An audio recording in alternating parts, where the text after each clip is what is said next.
Geo. Am I unmuted? Yes, I'm unmuted. Yes. Hey, Tracey Brown. How are you? I'm good. I'm good. I'm trying to figure out how to see the comments, but it'll cause sound problems. So I'm going to forget about having it on YouTube. I'll let you pick out the good comments that pop up on YouTube, and that way, whatever.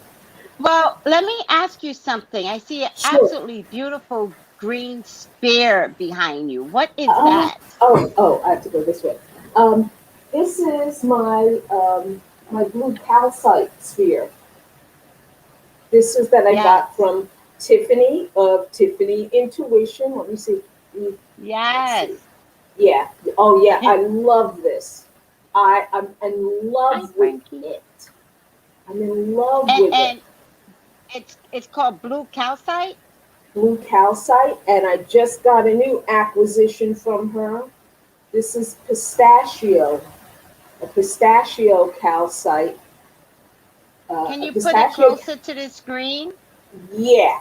I hope it stays. Yeah, closer. And now you're getting a little bit of the color. Gotcha. Okay. Oh, yeah. it's gorgeous. Yeah. Gorgeous. Yeah.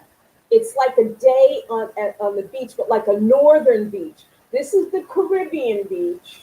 Let's see if you can get any kind of lighting from this. Right. This is more like a Caribbean beach. This is more like a Cape Cod, Martha's Vineyard kind of beach up north. I love gorgeous. I love these. Well, you know what?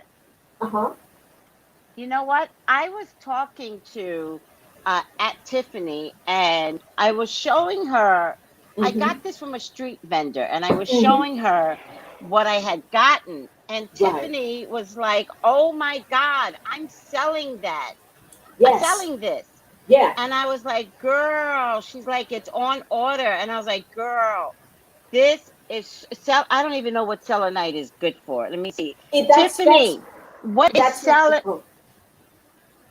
It's good for charging. I remember Kiana was telling us that you put your crystals and you can get a lot of and charge your other crystals with it. It's just a good, like, clear energy. It's selenite, and on top of it is citrine. 5 of them. Oh, I didn't the top notice. 2 represents my. Oh, you didn't notice? The top 2 represents my son and his wife, and then underneath are my 3 grandchildren. Oh, see that? Oh, see. Okay.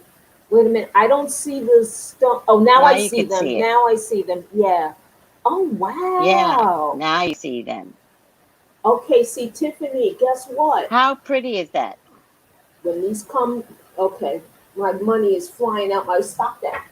Money's flying out of my bag to Tiffany's house. Hi, Terica. Hi, Terica. Hi, Lucille. That's so beautiful. Thank you. Well, at Tiffany Tuition is going to be selling these. I got this from a street vendor in my neighborhood, right? Because I live in, and the woman said, and so I showed this to Tiffany, and Tiffany's like, "Oh my God, I'm getting some of those." And I was like, "Oh my God." Oh my God. At Tiffany Tuition as well, but this is from one of my street vendors. Well, I'm ready, Tiffany. I'm ready. When those come in, oh my God. Oh, wait, I got to also tell the people what's behind me. Wait a minute. Yes. So I have a new apartment in Manhattan. Very happy to be.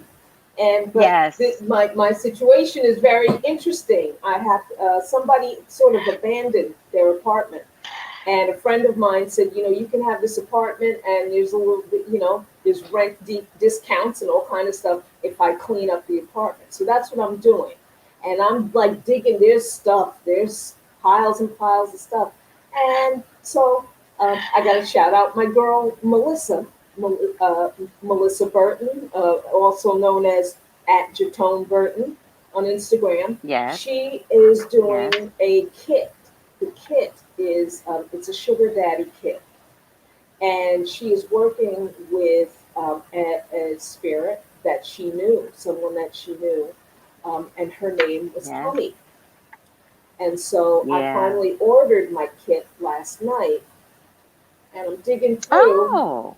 Yeah, I ordered it last night, and so I'm digging through the junk in the living room, and I'll get this bag, and I open up this plastic bag, or I'm pulling on it. It's a mystery. I hear these jars. I open up the jar.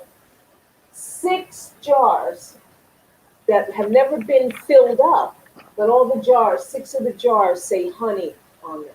I'm like, what?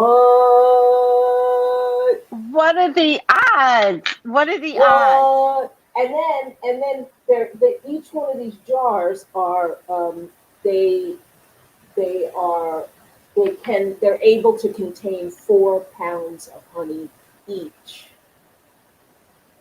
These are large jars. These are these are large jars. Look. No, they're large jars. These are large jars. And so I'm like, okay, I gotta do, hey Tracy, I gotta do what I gotta do with these jars.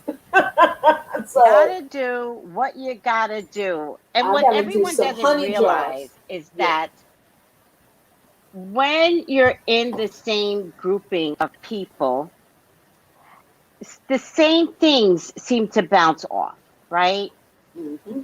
Melissa talked about this woman, Honey, that died. All Melissa does is talk to Honey. Mm-hmm. And we've been seeing Honey talk to her in real time. Mm-hmm. You know what I mean? Like, yes. And through Honey, she was encouraged to make the sugar daddy herbs. Mm-hmm. And that's beautiful. That's beautiful. Mm-hmm. And the sugar daddy herbs are to get your honey in. Get your honey back. Get your honey in. Not back. I don't mean back. Don't do no black magic crazies. Right. Hold on a second.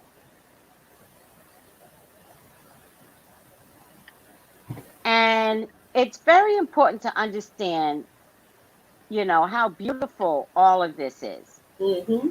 To find that there's a connection, and then all of a sudden you're in a random situation and you find 5 unused honey jars. Like, this is mind-boggling to me.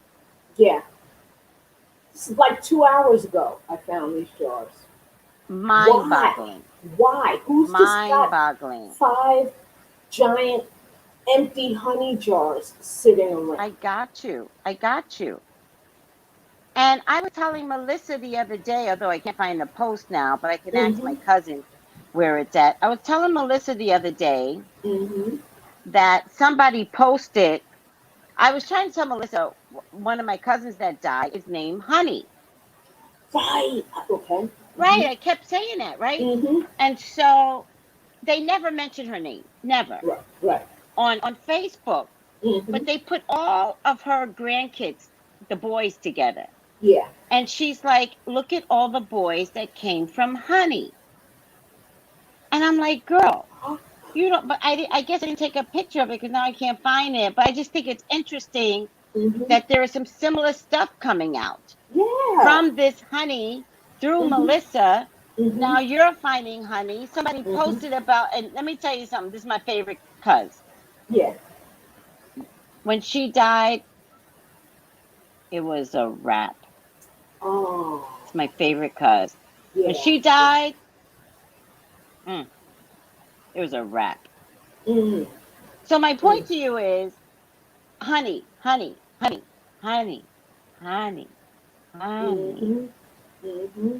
That is so cool. And she's already started doing candles for other people. I think for herself and for a few other people. So the energy, Honey's energy is very strong right now. And I feel like, oftentimes when people do spell work, sometimes it starts before you, part of it is just setting your mind to, I'm going to do it, making that decision. It starts then. When you put your intention up, it starts then. So I feel like just the fact that I paid for it yesterday, that was it's my full intention to do it. So this is interesting, and a lot of people in the magic community know that people do honey jars, and I don't think I've ever done. I've done like an improvised chaos magic sort of on the fly honey jar kind of thing, but not like this. Oh, Tracy, no fair. Oh, Tracy. Oh, I'm sorry. Tracy. Well, listen, I went to the store today. Yes. What? Well, listen. I went to the. I had no idea. Drinking juice, green juice, because I'm on a green juice kind of, not only green juice, but just like a diet where I'm drinking lots of green juice, and so it's a good thing it's over. I'm not eating this because if I. I'm not eating this because if I eat this, I'll go into a sugar hell. Right. I don't have time for sugar hell. However, okay. I was in the store and I've got to get cupcakes for Melissa's candles. That's right. Okay. So I go over the cupcake section thinking I'm going to get any type of cupcake. And what do I pick up? Yes. Blue cupcakes. Blue. Yes. The Sugar Daddy candles are blue, everyone. They're blue. So,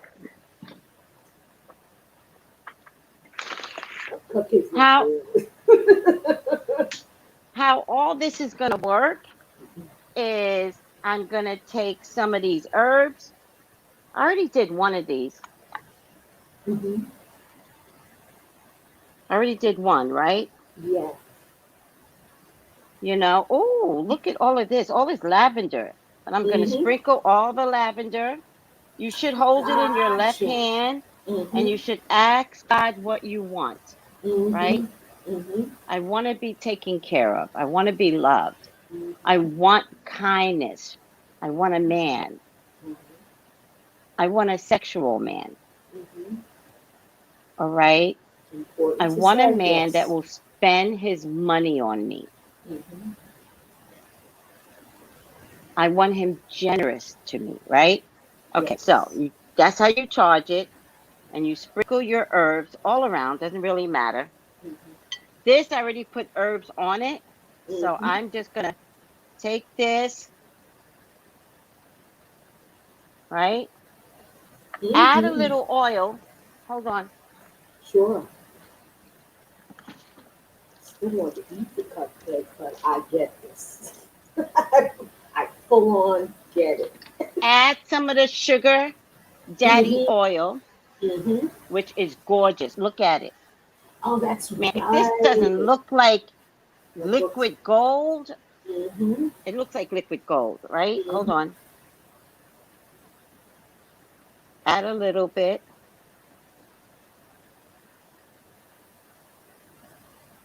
I want to know where you get that squeezy thing. That squeezy thing. Oh, yeah, Amazon. I'll send you a link. What is it called? Syringe. Just plastic syringe. Okay. Gotcha. Okay. Yeah. Hold on, sweetie. Sure.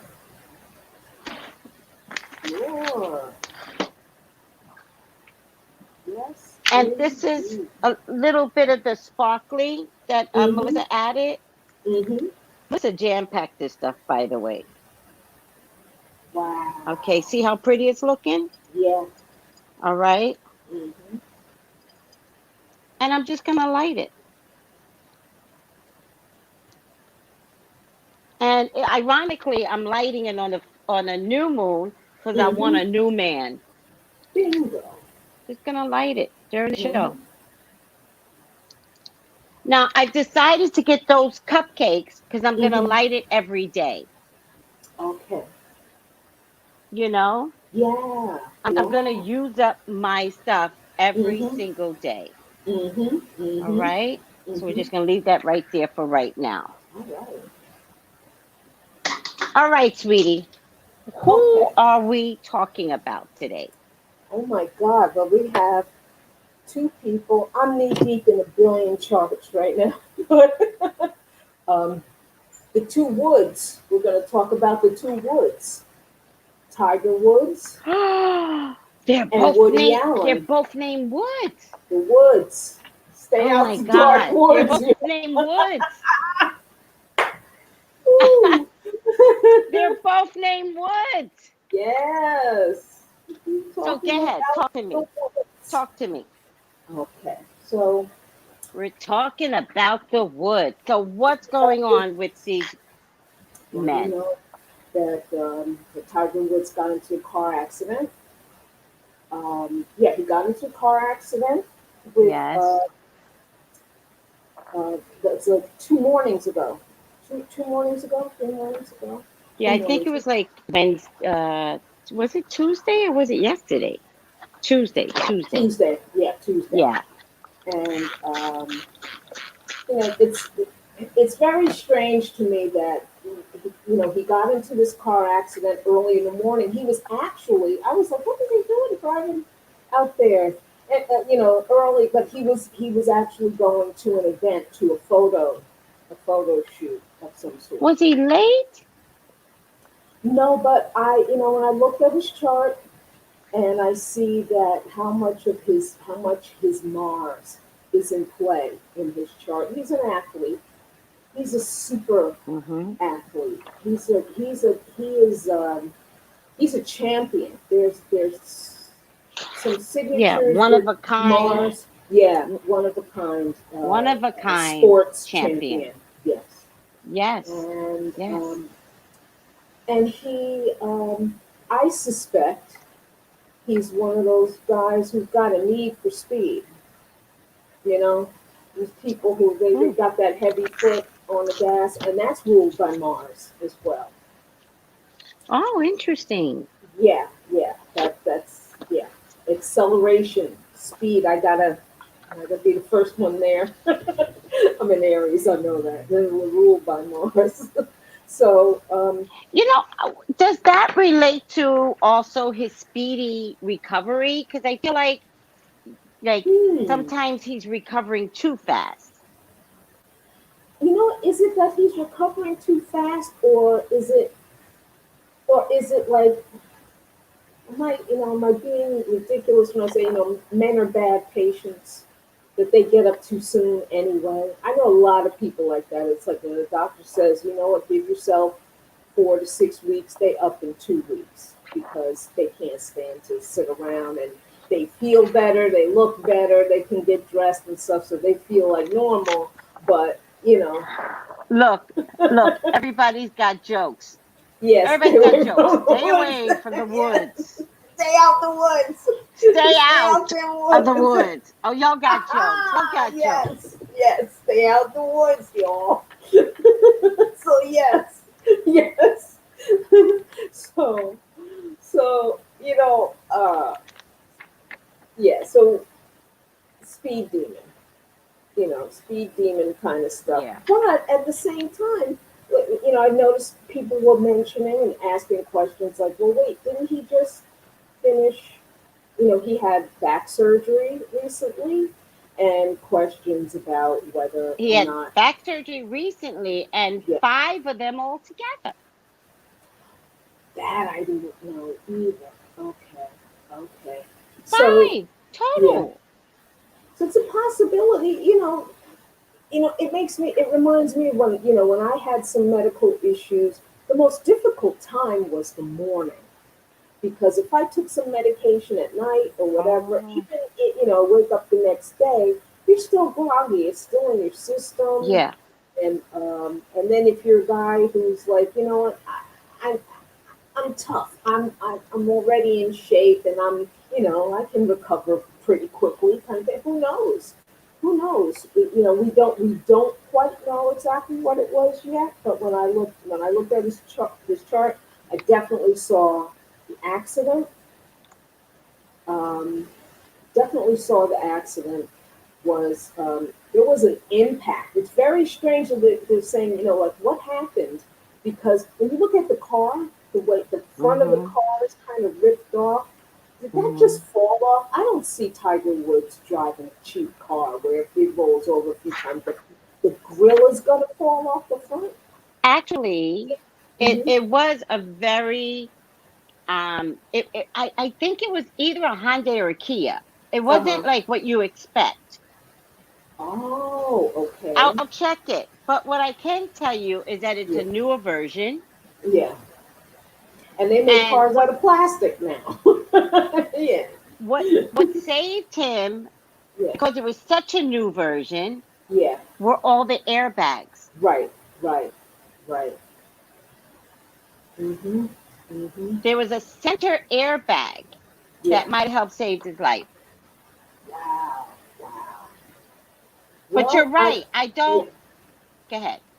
No, I was just going to say, I just heard a little bit more of the news is that, you know, there was so much confusion at first. They were saying things like, you know, it's possible he stood up and all that. And they were like, later on came out and said, no, we don't let anybody just So get out of the car and stand up. And because, you know, the nature of the rollover, that the car rolled over several times, we use a certain kind of procedure where they have to let stabilize me his neck and all that.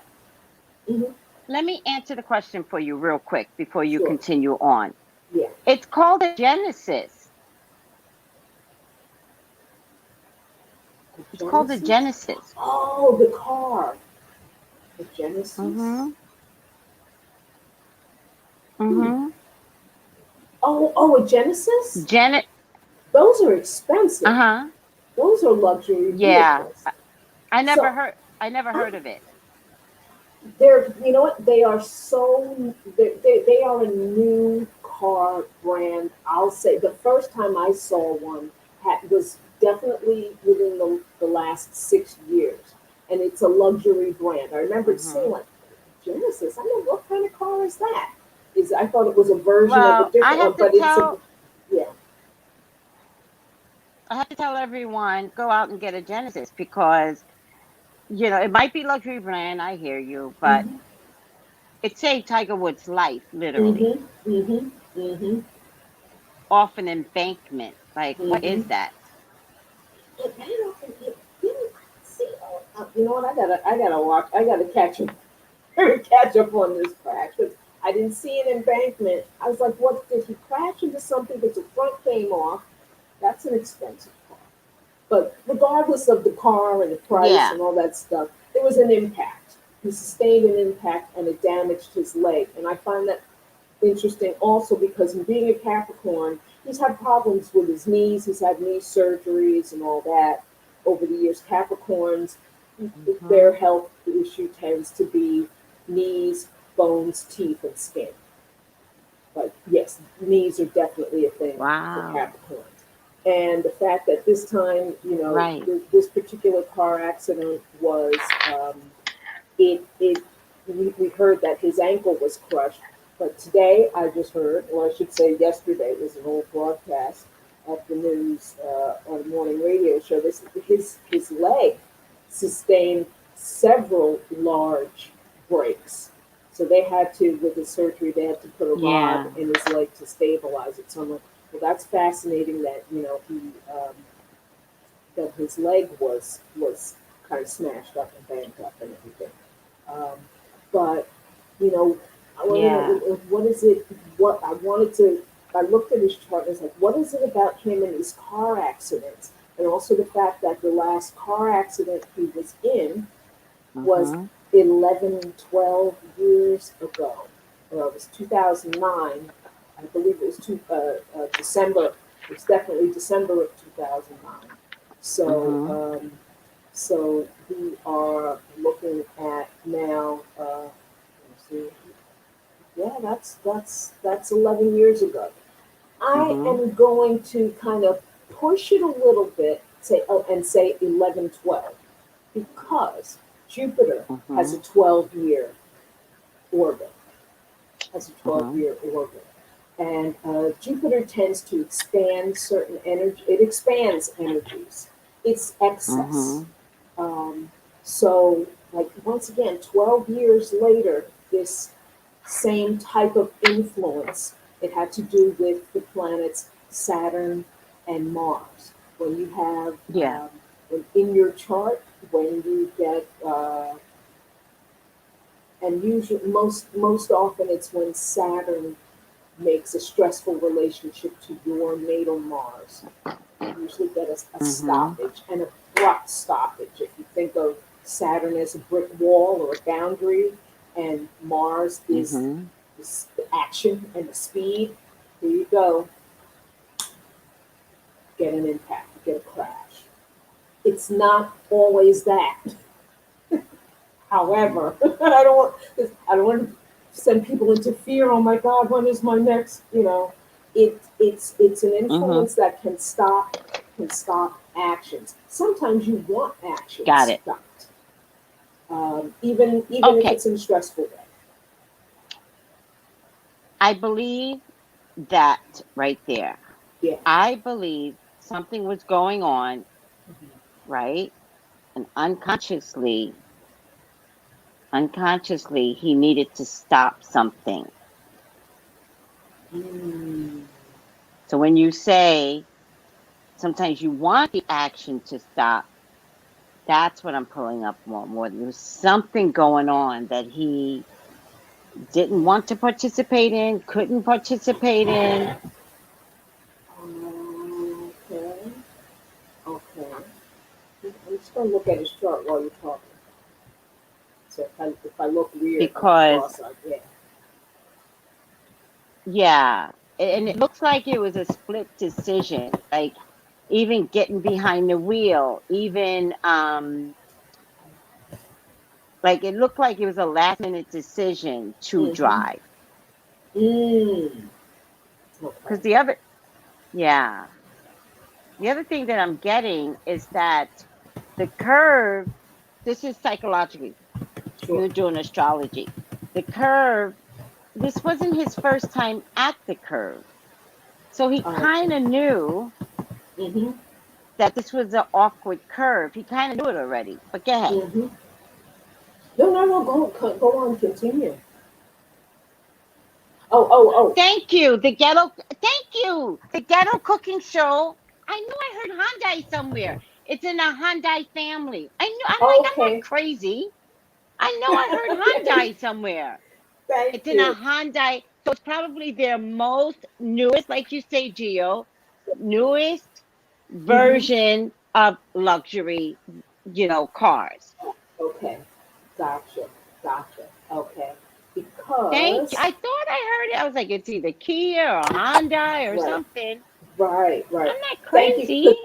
I don't even drive, so I don't pay attention to cars. But yes.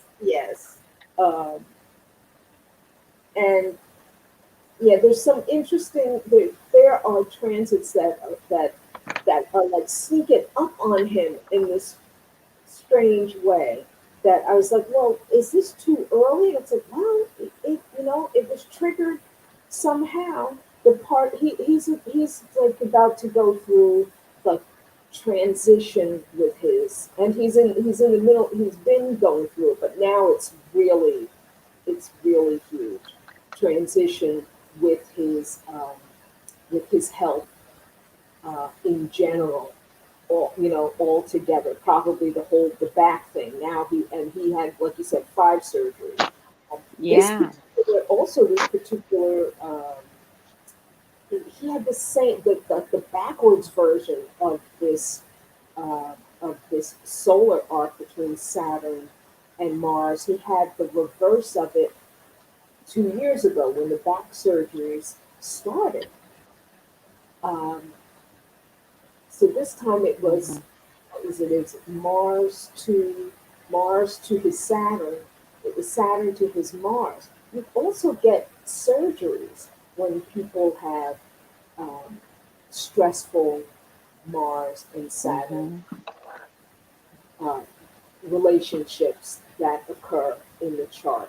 Saturn is the skin, Mars is the knife cutting the skin.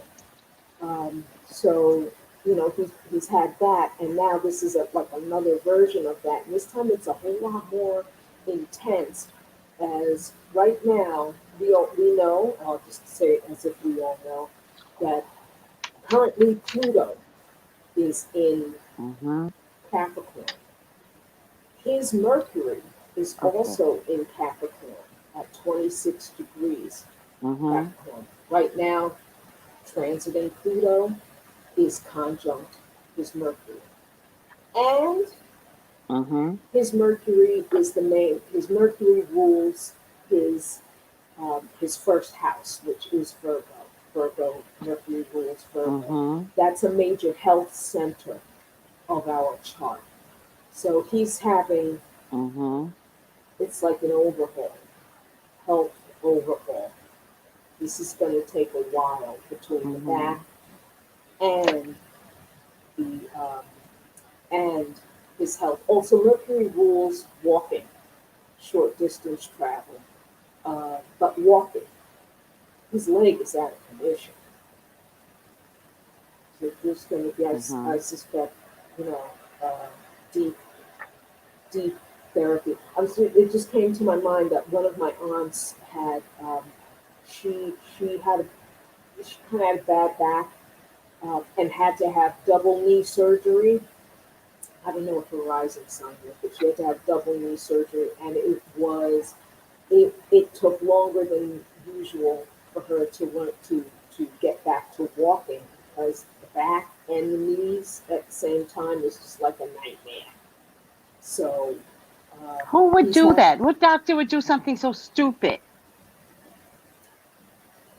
That doesn't even make sense to me.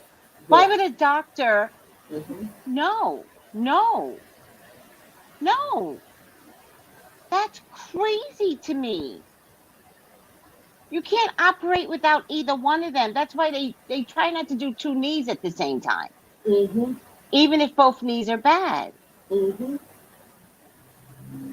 That's crazy. That's so painful. Wow. Yeah. But man, well, it takes her longer to recover. So how yeah, it takes her longer. I already know it took her forever to recover. So he's you know what, the Pluto, the planet Pluto very often acts like the tower in the tarot. Okay. So it does transition. So he's got the tower.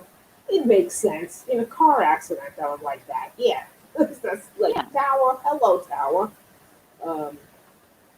So yeah, he's got that. He's got that going on right now.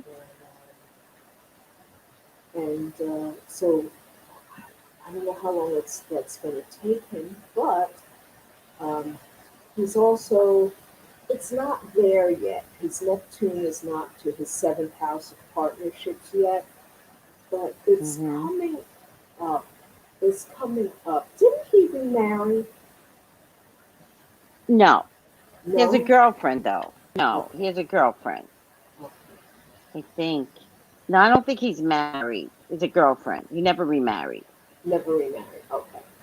I don't. Oh, let me check now. Let me go. Now, I'm double checking I act like a know-it-all. Sometimes I act like a know-it-all, and it's like, girl, he's married. I do the same thing. I'm like, wait a minute. You really gotta. But you be knowing it all. No, I don't. Like, you know, after I watched those other ones, Tracy, I was like, you know what? You can't be acting like you know it all because you don't know it all. Because I went back and I was like, I know. Didn't you know that? You do remember, we're kind of like having this is like two girlfriends having a chat, and we be talking like we know it, like we know it all.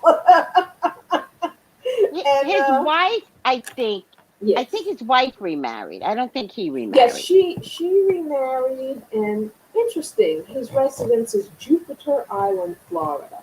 Interesting.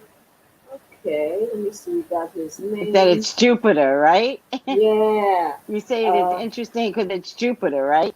Right. Oh, now it's okay. The only person that has as his spouse was Ellen Nordegren, and he was married to her until 2010. So that was, yeah, that did him in. But it's like I want to ask Tiger, what is it with these big time? And they're always like in like an SUV kind of a car. That's a Jupiter car. Those big SUVs. Yeah. So why are you doing this, Tiger? And you know, so I look at his chart, and you know, when I look at what's going on. African shea butter. Why would you say that? What is African Why would shea you butter? say that, African shea butter? Are you just asking to be asking? Like, because you have nothing better? But it's a What weird was the question question? to be asking. I was going to ask No, earlier, don't but answer it. It's fine. I'm just asking her why she's asking it, but you don't have to worry about oh, I answering can't it. see. I don't even see the question. Oh, good. Good, I'm glad. Yeah, because I'm on the StreamYard. I just So don't understand, like, why that's a question, is my question. Does Pisces rule? I don't know what you mean, African. Does Pisces rule Pluto or Neptune? Neptune rules Pisces. Neptune rules Pisces. That was a question out there, Geo. Yeah, Neptune is the planet. The planets rule the signs. So yeah, Neptune rules Pisces. Okay, let's stay focused, guys. We're doing Tiger Woods right now. So let's keep the questions for the other wood when the other wood comes up, because you're confusing me. So let's stay focused. Tiger Wood questions right now. But it's interesting that you brought up Pisces and Neptune because his seventh house of partnerships is Pisces, and the planet Neptune, which is one of the outer planets that moves very slowly, it is slowly approaching his seventh house. So when Neptune approaches your seventh house cusp, or as it's crossing over, it can suggest a lot of things. It can suggest a breaking down of boundaries. So people can slip into the marriage, slip out of the marriage, or whether it's business partnerships, there can be deception, there can be suppression of the relationship in certain ways. There can be dissolving of relationships. Neptune dissolves things.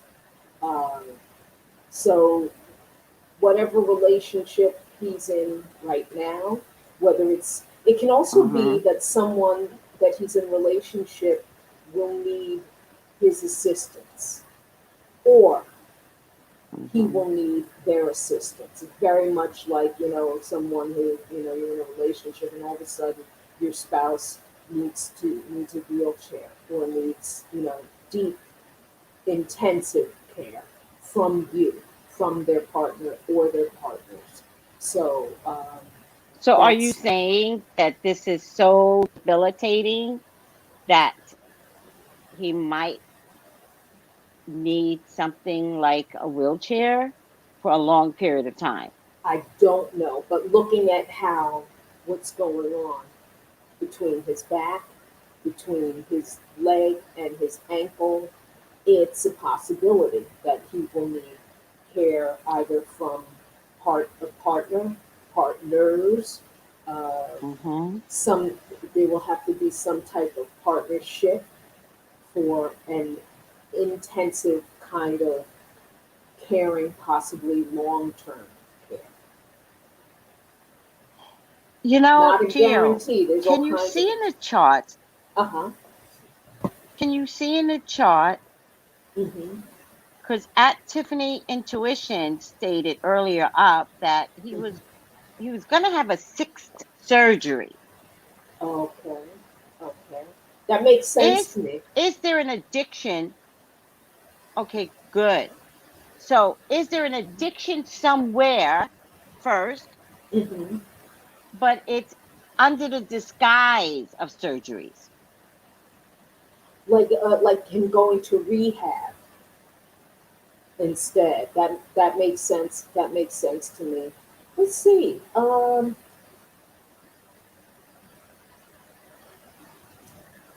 So I'm checking to see the types of things in this chart that would suggest. Um, Let me break out another chart that. But you know what? I can just count it. I can eyeball it. Let me eyeball it. He's 45, so 12, 20, 12, 22. Yeah. And now that I just eyeballed it, I wanna be 100% sure. He has, once again, his health, his main health center. Right now, Pluto is there, but Pluto is there on his Mercury, which rules his one of his most important health centers.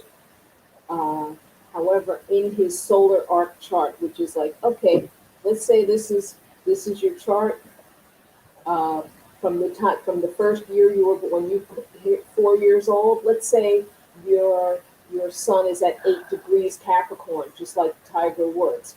When you turn 1 years old, click, the chart goes click, and then the sun is at 9 degrees.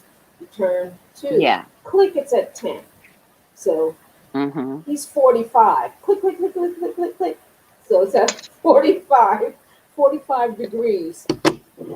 So his right now his natal Neptune is located in Sagittarius at 12 degrees. When we click Neptune 45 degrees, it reaches 27 Capricorn. So Neptune, let me tell you, Neptune with your health. Neptune rules drugs, addiction, suppression, imagination, visualization, illusions. But in this particular case, this is affecting his health. So something is being dissolved. It's also Mercury rules the mind. And just, so something can be clouding his mind, clouding his health, whether it's medication or drugs. And it's that's what it appears to be with him, is that he's on medications. It reminds me of the Michael Jackson thing, that he wasn't just a regular drug user. Yeah. With the Neptune that you're talking about, what sign is it in? Right now, the click 45 degrees, it's in Capricorn. Capricorn. So we're going to put Capricorn and Saturn together. Capricorn and Saturn. Saturn rules Capricorn. That's the bones, it's the teeth, it's the knees, it's the skin. Right now we're talking about his bones. They're saying his ankle was crushed. When we talk about a crushed ankle, we're talking bones. We're talking that, his ability to walk has sort of been dissolved right now. He's not walking. They're wheeling him around. So he may have several surgeries. And the frustration, this is a man who's used to using his Mars. His Mars is empowered more than your average person. Mars is action, it's sports, it's sex. Got it. It's thrust. And for him to have to calm, he's got to be the worst patient. It's already bad enough that, I'm sorry, I don't even mean to beat that up or anything, but yeah, that is the worst patients. No, but you know. but that brings me to another point. So there Yeah. seems to be, which Mm-hmm. is kind of making sense now, there seems to be some sex addiction issues. Oh yeah, yeah. He's got a really powerful sexual profile, but I don't want to just be like he's a sex addict. He is. It's deeply based in he has a tremendous need for love, and I don't mean making love. This is a Mm-hmm. guy who his reward was his father saying, "Good boy," from the time he was 2 years old. I found a video of him when I thought he was 3 years old. A friend of mine recommended it to me. He said, "You want to see Tiger Woods?" I remember when he was a baby, when all this stuff was coming up. He was 2 years old. A Yeah. friend of mine said, "Well, you got to see him on the Mike Douglas show when he was 3 years old." And there's a Yeah. clip of him, his father, he's walking up, bringing him up, and at the end, he drives, the ball, and they say oh, it was Mike Douglas, Bob Hope, and I think like Merv Griffin. They're all three Mm-hmm. powerhouses were there to watch this little boy hit the ball. So when Merv Griffin Wow. bends down and he says to him, "How old are you, Tiger?" And he couldn't even say, so his father says 2, and then he says 2. So I'm wondering, was he really 2? But that was like 1978. So he could have been 2 Well, or 3. the reason why I'm asking from a different Mm-hmm. perspective is Mm-hmm. one addiction Mm-hmm. begots another addiction. You know, I It does. I feel It like does. if you're an addict, it can translate to other addictions. This would be, I don't. Part of me doesn't see him having problems getting women if he needs to have sex. Um, Mm, Maybe if right. if he's injured, I don't know. He's still like that guy. He's still a billionaire, uh, and But I'm over the sex addictive part of it. right, I'm right, just saying yeah, if there's back in the day, let's say, it doesn't hmm, have to be today. yeah, If there's back in the day sex addiction issues, I think it doesn't help that he's, popular, da da da. Like it's normal. exactly, Like it's right, athlete, so it's right, normal right, for right, that world. yeah, But if there's a true, because a sex addict hmm, needs it. So it's a little different. It's not some woman right, coming on to you and you're right, like, oh well, babe, she came on yeah, to me. No, this is someone that needs it. It's never yes, fulfilled. right, So I'm right, saying if there is a sex addiction, hmm, addictions begot yes, addictions. And I'm just hmm, wondering at this stage of the game, is his addiction now maybe it's definitely pain pills. It has to be. yeah, yeah. But That's what I was I'm thinking. one see since Michael Jackson, Hmm. doctors aren't playing that with celebrities. I Doctors wonder aren't though. playing, That was 11 years ago here. too. But but You can but always find. but give me a second. Give me a Sure, second. sure. Hmm. Prince, hold on a second. Prince was the next one, right? Where we got these secret prescriptions. Hmm. I'm wondering, with some history with Tiger, if Hmm. his doctor was like, we're gonna stop with, because remember he's high profile. Right, So right. any doctor that gets caught out there, right? Hmm. Now we've got a Hmm. car accident. What Right, do you right, think the next thing they're gonna do? Check with the doctor, check with the prescription, blah blah blah blah, right? right, So I'm right, wondering, right. Okay, I yeah. So just I'm latched on. wondering Gotcha. Okay. if His doctor is like, no, Mm-hmm. we are Mm-hmm. going to do this by the book. And I'm wondering, like, nothing with the doctor. I'm wondering if he's addicted to surgeries to get pills. That's right, Michael Jackson. That's what he was addicted to. It was the plastic surgery. And the guy, remember the doctor? The doctor, he was so close to that doctor. That doctor is his oldest son's real biological father. This is not hearsay. It is true. When I Prince? think Prince? no, not Prince? Prince. The son Prince, or are you talking about the songwriter from the song? Wait, which Prince? Which Prince? No, Michael Jackson's son, Prince. No, his oldest son. Oh wait, is that what his oldest Who son's name is? Prince? Yes. Prince Michael. Yes, Prince Michael Jackson. Yes. The is doctor who was Michael Jackson's plastic surgeon, plastic surgeon. Is Prince Michael's biological father. Oh my God. You look at him, especially now Oh that my he's older, God. he is almost the spitting image of the man. And then look up pictures of him when he was young. Look up the doctor. That's That's his not dad. the one that gave him propofol. No. That's not. Different doctor. Different doctor. This is such new information for me right now.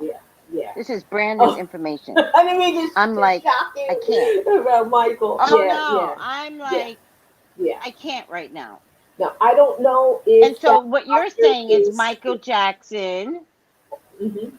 You're saying Michael Jackson was addicted to surgery. I'm Yes. saying, notice I Addicted. didn't say pills. Right. I didn't say pills. Yeah. I think he knows. I think Mhm. the doctor had a conversation. The doctor was Mhm. like, hell no. Yeah. Sorry. You're a celebrity. You know what goes down with celebrities. You're Right. about to be addicted if the doctor didn't already say you're addicted. Right. So, no, with this last surgery, the doctor was Mhm. very specific and he was Yeah. like, no, with the pills. Okay. But don't you think? I I mean, think he's still. addicted to surgery. Wait a minute. Let me take a look. Oh, let me take a look at this. Let's see, 17, 9, 27, 27, 21, 7, 11. No, okay. Because, okay, Tracy, Talk to me. it's, it's, I'm just going to say it's a possibility. There's nothing here saying, he's got an interesting aspect already between his Saturn and his Mars. It's called a semi-square. They usually call it a minor aspect. It's an aspect. I've worked with it a lot, and that is it. It's his regimented action, organized action. His Saturn is in Gemini. Gemini is the hands. So is Mercury. Mercury is the hand. Gemini, Saturn in there. He precision with the mind, action with intense focus, active focus in order to hit the ball. In order to it's that athletic thing. And with Mars semi-square, it's tension. It's his father. It's tension. It's like I said before. It's the skin, and Mars is the knife. And Mm-hmm. you know, guys like him who are so mentally attuned to what they're doing. I mean, you're hitting a ball with the thinnest stick and getting it into a hole friggin' miles away. You know, Yeah. that's, and you've been doing it since you're 2 years old. Right. And Right.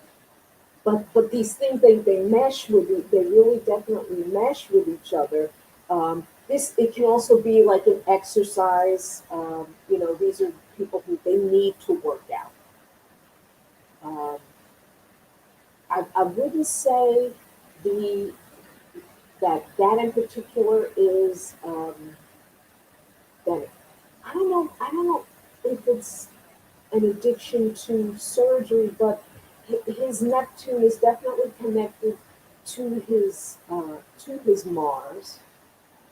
Makes him a magician. I'll tell you that Meaning. much. Neptune is addiction. Oh. Addicted Oh, okay. to sex. Neptune, it's a stress. It's his Neptune is exactly opposite. Not exactly. But it's a tight opposition. Is opposite his Mars. Neptune, addiction. Mars, sex, action. Um, yeah. So the connection that I got with sex addiction, though, Gotcha. Yeah. Yeah. if you're unhealthy, right? If you're Mm-hmm. unhealthy, Mm-hmm. most people that have an addiction Mm-hmm. have an unhealthy base to their addiction. Most people. Right. Right. Imagine a celebrity where Mm-hmm. people don't want to say no to. Mm-hmm. But what if he's had to discipline what considered sex addiction since Mm-hmm. he's been discovered cheating and slammed into a tree, right? Right. Right. Right. So what if he's been in rehab? It translates. I know It does. people Yeah. that quit drinking, Right. And then, yeah. but can't stop shopping. And can't stop smoking. Right. That's Do you like the know what I last. mean? Right. If you're a hardcore drug addict, they will let you smoke cigarettes. If you get rid of it's like the least. The, But the truth of yeah. the matter is, when Mm-hmm. you're in recovery, Mm-hmm. real recovery, Mm-hmm. Right. you have to address cigarettes, Yes. alcohol, Mm-hmm. drugs together, Right. Right. because Right. one begot another. If you let Mm-hmm. someone smoke Mm-hmm. who's a drug addict or a drinker, Mm-hmm. eventually, I don't care if it's 20 years, they're going to go back Mm-hmm. because you're not dealing with the totality. Yeah. Yeah. Yeah. So, what if he is a sex addict Yeah. based upon his chart? What if they discipline that, with rehab, Right. right? What if Right. they Right. discipline? Right. But remember, any addiction takes years to recover from. It took years to get there. Yeah. You And don't the get to thing is, pull it you out don't easily. recover. You don't recover. It's a constant Thank battle. you. And I don't want to say Oh my constant battle, God. but Thank it's like you. you pretty much you It's need to go always there. to Some meetings class. every week, and people learn to love it. It's not a bad thing. No, It's you do learn to love fabulous. it. You Yeah, do. yeah, Yeah, yeah. yeah. And Because it's amazing when you learn to handle yourself. mhm, Like, mhm, you know how good that feels when you just like, and I'm 30 mhm. years free and Yeah, clear. Like, yep, you can yeah, laugh at it. And you want yeah. to tell people, Geo. Right, right. You And want to tell people. it becomes a community of people that you can trust, that you can tell, I'm struggling today. Today I'm struggling. Oh And yeah, you and can it's be amazing honest. to And have that community of people. oh, So definitely. let's look at another way. Yeah. Let's look at Mhm. another way. When Mhm. metaphysical people had nobody to talk to at some point. No Right, one. right. Exactly. No one. Yep. Now I just came from a place from a girl that was selling these, right? Yeah, yeah. And I brought something else as a gift for Mhm. somebody else from another Mhm. girl in the same row. Right, right, right. And then she said, "Oh, she told me, to get these." And I was like, "Oh my Mhm. God, that's so cute." Because you could tell that they're newbies in the metaphysical world. She got Right, a right. tarot card. She let you pull the Yep. tarot. It was so cute. And then the other girl comes over and Mhm. she's like, she had a book. It was a Yeah. book of dreams, right? And I'm dying. Oh. I'm like this. because I see babies, and I'm like, Yes. Ooh. and she goes, I'm gonna give you this book, girl, because I was looking in a book of dreams. At first, she didn't want me to see it. I checked that, right? Because I'm like Yeah. this. My Yeah. antennas are fierce, but she caught it. Yes. She caught it Yeah. because I'm like this, and she caught it.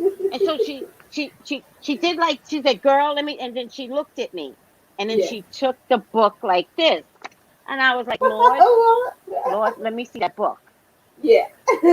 Right? I Show me talked to that my book, people. I girl. said, let me see Yeah. that book. Yeah. And it was a book of dreams. And I was like, oh, and I could hear them talking Yeah. baby language, but it's so beautiful. And now what I Oh. was noticing is that two people in the beginning stages of, and the girl that sold the jewelry, she goes, Tracy, I'm just learning this stuff. It was adorable. And I said, you're doing great. Yeah. Yeah. You're doing fine. Yeah. And I was like, can I please have citrine? And she goes, citrine is about money. And I said, really? Oh, you're so good. Really? Yeah. Yep. I'm not trying to, no, Yeah. right? Yeah. And so, what was the purpose of me telling you this, though? Oh my God. What were we talking about? It was important. You Oh, know I oh, can't remember being, stuff. no, being in like-minded environments, Right, with people, rehab. Right, so right. healthy. Let me Yes, tell you yes. something. Go to AA, go to Alcohol Anonymous, go. Yes. There's nothing more Yes. healthier to be Right. around people that have been in your position Mm-hmm. Mm-hmm. and to watch the ones that heal themselves. That's That's right. Ooh, powerhouses. power. Powerhouses. Yes, Power. yes. It's Mm-hmm. beautiful. However, Mm-hmm.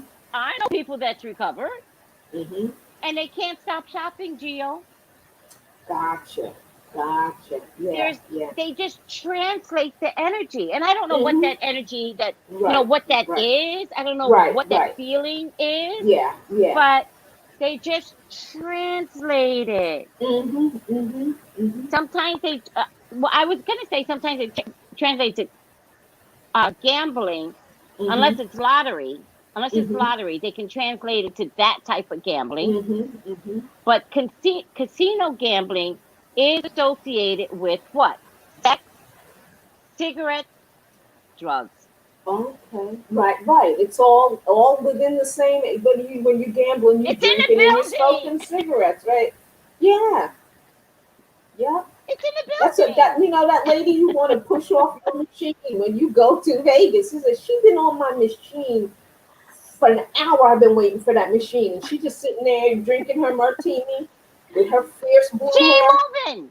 She put Yes, too much yes. money in that machine. And she will beat you up if you come over there and disturb her. She might be in a wheelchair. She will beat you up. Yes, yes.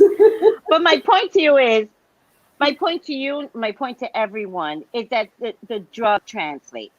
And Yeah. what I've noticed in the COVID world, because I speak to a Mm-hmm. lot of people, I noticed in the COVID world, I'm telling people to clean out their closets.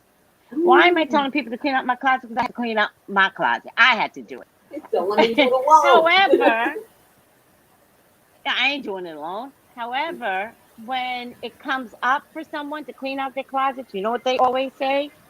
I have too much stuff. Addiction. Mm-hmm. Just translate it nicely. Mm-hmm. Just Which one? translate it into beauty, into red Right, bottom shoes, into, right. expensive bags and purses. But it's still an addiction. Mm-hmm. I'm Mm-hmm. sorry to say this, but it's Yeah, an addiction, true and true. yeah. But I know some, I don't want to say facilities, but some people think, what's the hierarchy?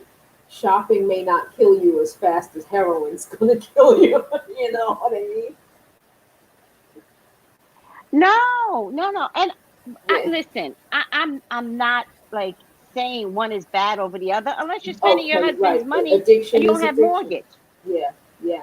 There you go. Right, right.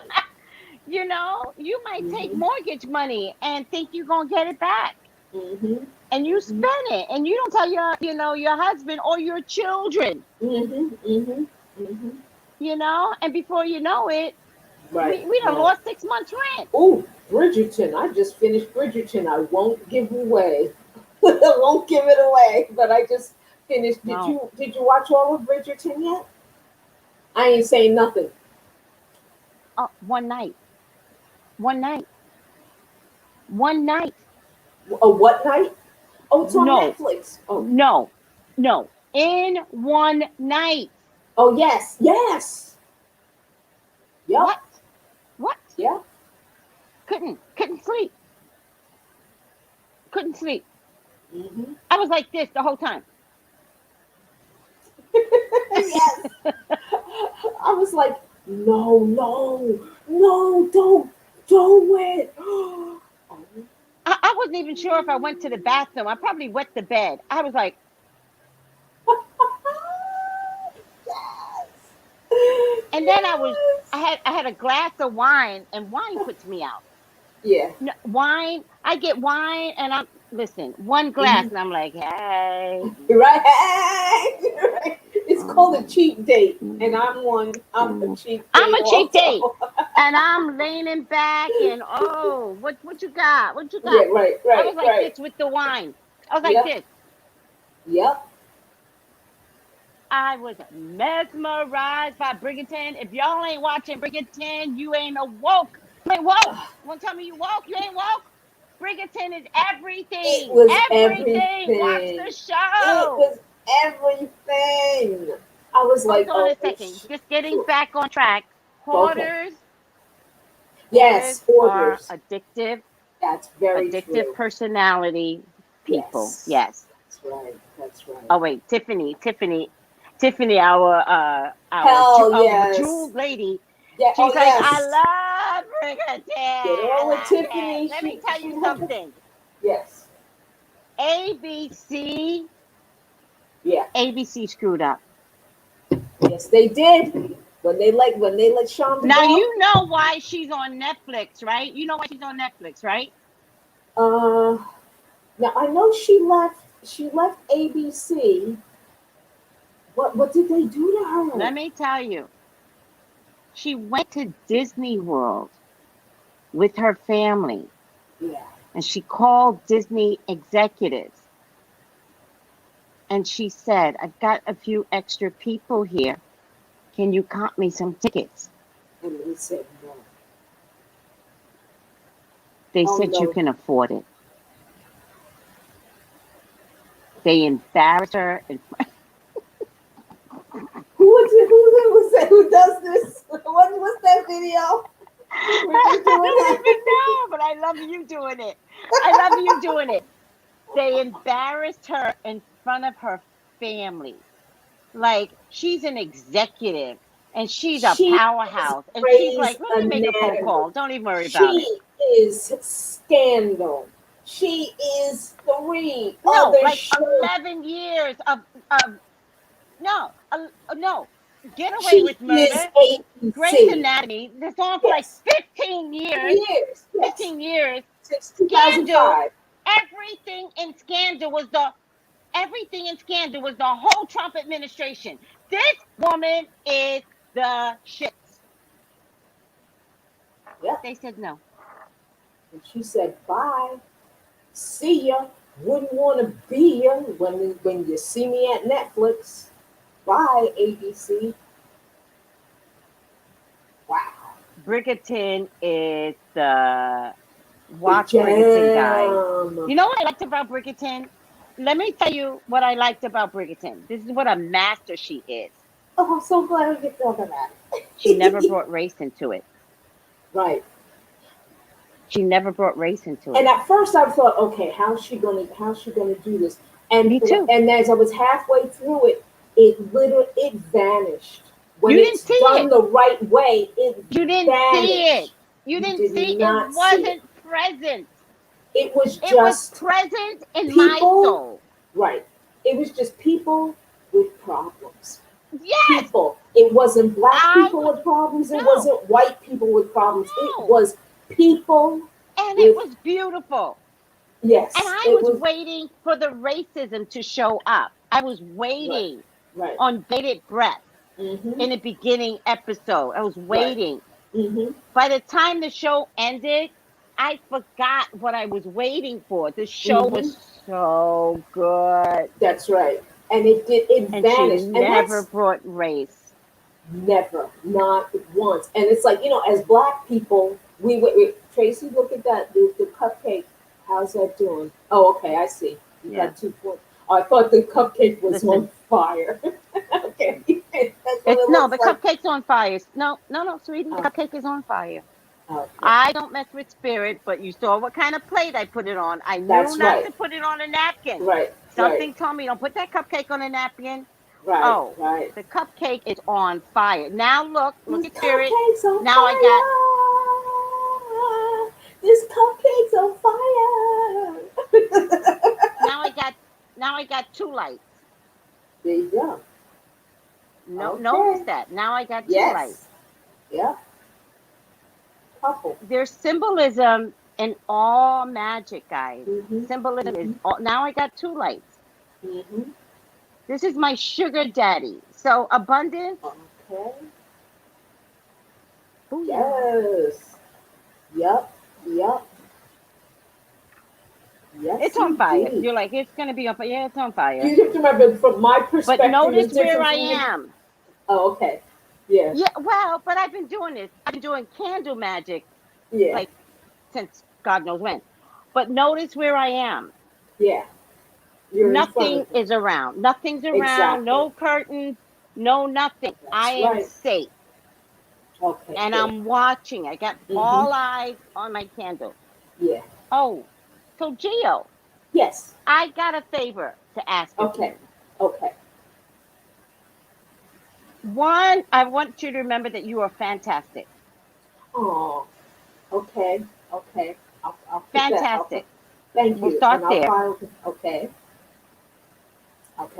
You file it away because you are absolutely amazing. Oh, thank you. 2, the next segment is Woody Allen. Okay. Now, I know you can't see the comments. Okay. Can you finish Woody Allen on your own? Yes. Let me pull up his chart. Take it away. Okay. Take it away, Geo. Woo! Let's see. We just stay out the woods, part 2. Oh God! I think I just blew my candle out laughing. It's okay. The other one's still lit. Take it away, Geo. You are amazing. Okay. When I come back, I got to do a reading. When I come back, if you're still here, you're going away right now. You're going away.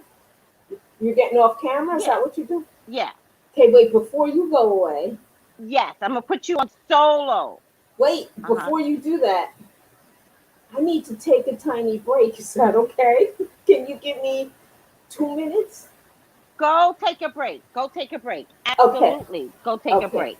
Let me see. Okay. All right. I'll be right back. Let me mute this.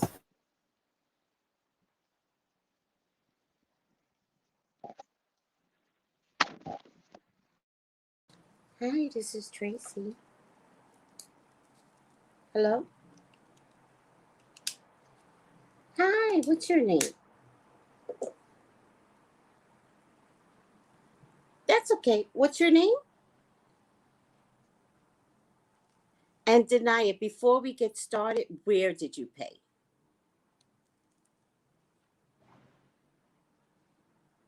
That's okay. I gotta find my earpiece. Before we get started, where did you pay? Hold on.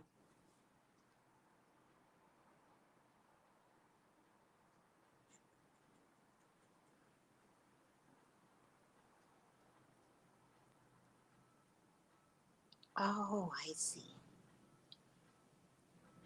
Oh, I see. Okay, give me 1 second, okay? Okay, thank you. I should get a picture up like that. It makes me jealous.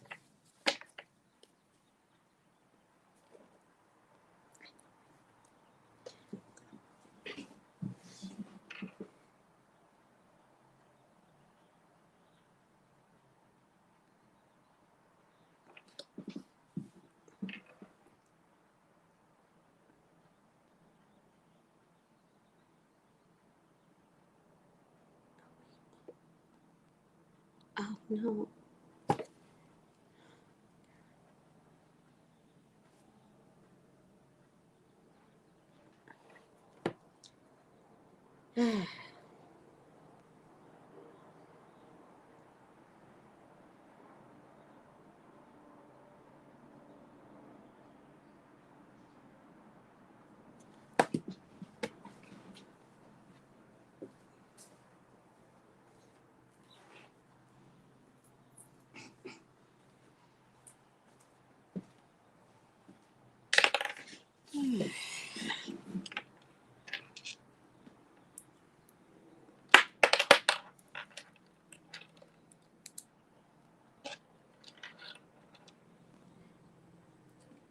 All right, sweetie, how can I help you? Yes.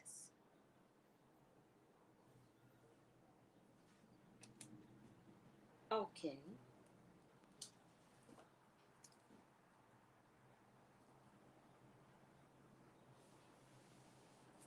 No, that's somebody else.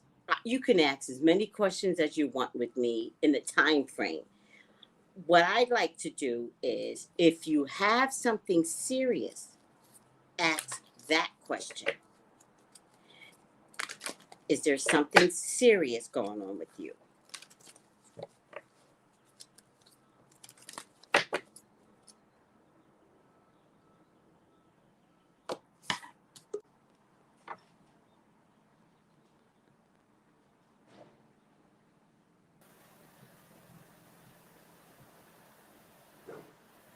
How does it look? Okay, well, let's see. It says you're on. Okay, so I'm looking up Woody Allen. And Woody Allen, there is a documentary on Woody Allen. And I can't tell if I'm on. Am I on, Trey? Yes, I'm live. It's going to look weird as I look up the chart, but as I'm looking up the chart, Woody Allen. Woody Allen, there is a documentary on HBO right now, HBO and HBO Max, called Allen versus Farrow, or Allen versus Farrow, and it basically is it's about the lawsuit that Mia Farrow launched against Woody Allen in the 90s because he allegedly molested her adopted daughter. He never, did he adopt her? I can't remember. I don't think he ever adopted her. But, let's see. Is Tracey coming back? I don't know. Let me just double check and see if she's coming back. She said, okay, you're good, Geo. Okay, so I'm doing it for myself. Okay. This is strange. And I can't see any comments. So let me see, maybe I can. I can't see any. Oh, that's me talking to myself. All right. Let's see. Okay, I see a few people. Right, his daughter Dylan. And once again, he never adopted her, but he was in a father figure role in her life for her early years. So that's what I'm going to go by. He was a father figure, and he was very close to her. And long story short, the reason why I wanted to look at him is because they've been talking about this since the early 90s. I believe they found out about it in 1991. Or that's when Mia became fully aware, 100% aware that he did this. And so I watched the first part of the documentary. I believe it's going to be in 4 parts. And they pretty much get to what happened. There's lots of video. She was very handy with a video camera in the early 90s, late 80s, early 90s. And so you can you can see how he was with her, that they were close and she was close and comfortable with him up until a certain point. So, I want to get to the astrology of it. I've checked out his astrology in the past, and fascinatingly, he put out a book last year. Let's see if I can quickly get the book. He's a prolific writer, and I'm on Wikipedia, bibliography. Is that what I'm looking for? Awards, honors, blah, blah, blah, works. Let's go to the bibliography. He just came out with, his book is called Apropos of Nothing. And so in this documentary, he is actually talking about, they have his voice from his book. He read the book. So he is speaking throughout this documentary and telling things from his perspective. And so the perspectives are matching up. Mia's interviews are matching up with his interviews. Gosh, there's so much to say about him. One last thing before I really launch in. In his book, he says, this very last book that he wrote, that his birthday, and we've been under the assumption that his birthday was December 1st, 1935, for ever since he's been alive, ever since we've known of him. In the book, he says that he was actually born November 30th, so the day before, but he was born so close to midnight that his parents decided to push it and say that he was born on December 1st because they wanted him to start off on the number one footing, something like that. So Woody Allen was born, his real birthday, Saturday, November 30th, 1935 at 11:55 p.m. When I originally told Tracy that I was going to look at his chart, I'd looked at his chart for years. And with the December 1st chart at the exact same time, it looks as if he had the same experience, a molestation experience. It's very pronounced in his chart. I thought it was at the hands of his mother. Now that the chart has changed, things have shifted the next day. It is no longer looking like it was at the hands of his mother. I don't know who it was who may have done this to him, but it appears by his solar arc chart that he had this experience around the age of 2, possibly 1.5, 2 years old, and it's dinging all of the bells of all of the houses that have anything to do with sex. I'll call them the sexual houses, the love houses, the self-worth profile for Woody Allen. His 5th house, that's the house of creativity. It's the house of romantic sexuality, children. That's where his Mars resides. And it rules, Mars rules his 8th house of sex, death, and taxes, other people's money, how you value other people. Then he has the planet Pluto, which is also a sexual planet.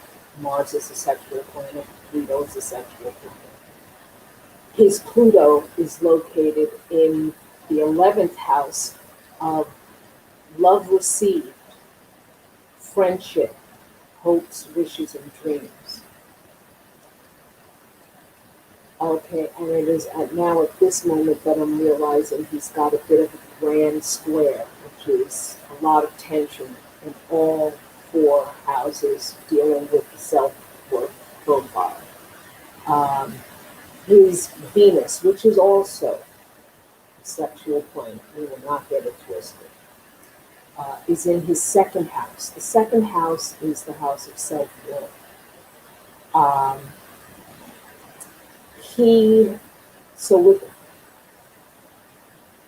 He's got this incredibly stressed self-worth sexual profile. And what makes it difficult, or what signals me to the fact that he himself had this particular experience of possible, I'm going to say possible, entertainment purposes only, experience, is that his Mars solar arc,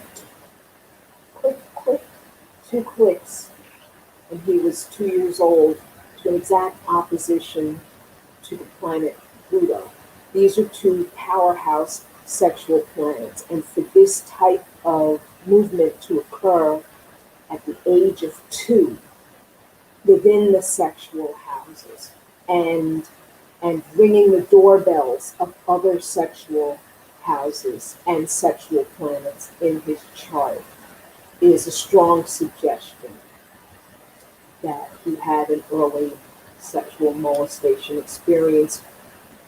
May have been ongoing. However, it's that's where I want to leave it. Now, often, it's not for everyone, but often they say that there is a saying, hurt people hurt people. Hurt people hurt other people out of their own hurt. This is not 100% true, but sometimes it is. It is something that can be brought forward when there are, this is all you've known. And it can be generational.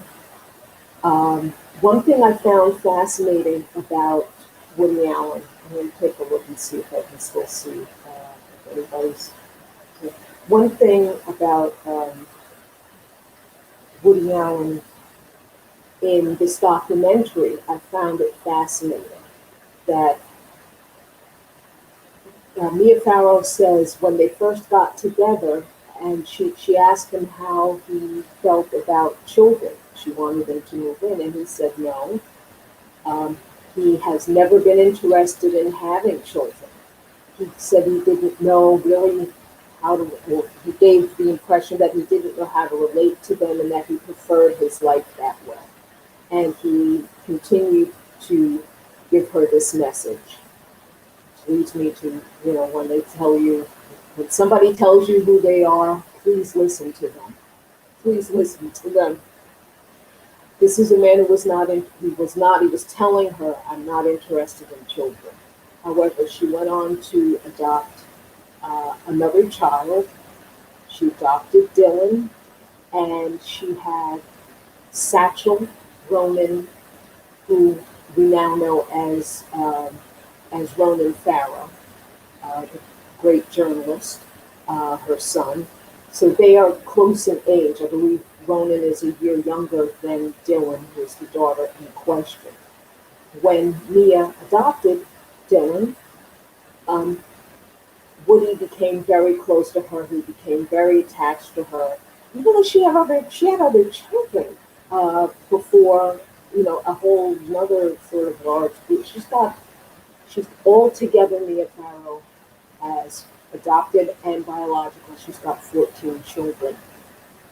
So, but it was around the time that Dylan was adopted in the late 80s that Woody became close to her. And so within the documentary, that was the focus of how close he became to her, and how other people started to notice it, and how she started to notice how he was behaving with her, and kind of let it, slide. Did I see that? Did I not see that? And I began to tell him, you can't behave this way with a child. And those were things that she was saying. So, so the documentary is bringing forth a lot more things than we knew just from reading the newspaper or hearing, watching the news on television, hearsay, and all of that. And why I wanted to look at his chart was to see, all of these years, he's continued to thrive while his, I want to call her his former daughter, continued to kind of scream into the void. This is what happened to me. And now that we've had the Me Too movement that started in 2016, people are learning and seeing signals and seeing how the system has worked against women for a very long time. And I'm looking at the chart wondering, is Woody going to survive at this time? Just from watching the first episode, something in me said he's not going to get away with it this time.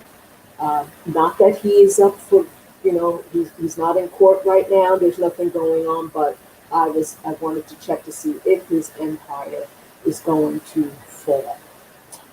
And what I see coming up, I'm seeing his own memories, his own experience being triggered right now. I don't know if he's watching the documentary. I suspect he is. Right now, transiting Pluto has just crossed over his Mars in his 5th house. This is, and it has triggered his 8th house. So, in addition to there being a very strong focus on sex, there's also a very strong focus on finances. Probably issues of estates and things of that nature. And also, the planet Saturn is approaching his moon. When you get Saturn, transiting Saturn, which is in Aquarius, his moon is also in Aquarius. When transiting Saturn approaches the moon, there is a depression.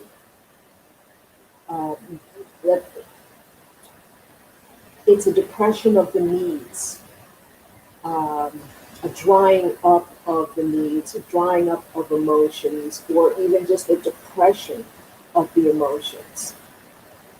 So once again, this is occurring in the 5th house of romantic sexuality, creativity, and children.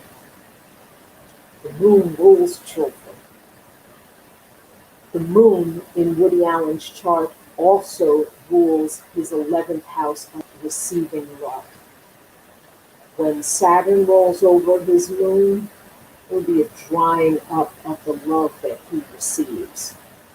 It may also be a drying up of finances that he receives from his career.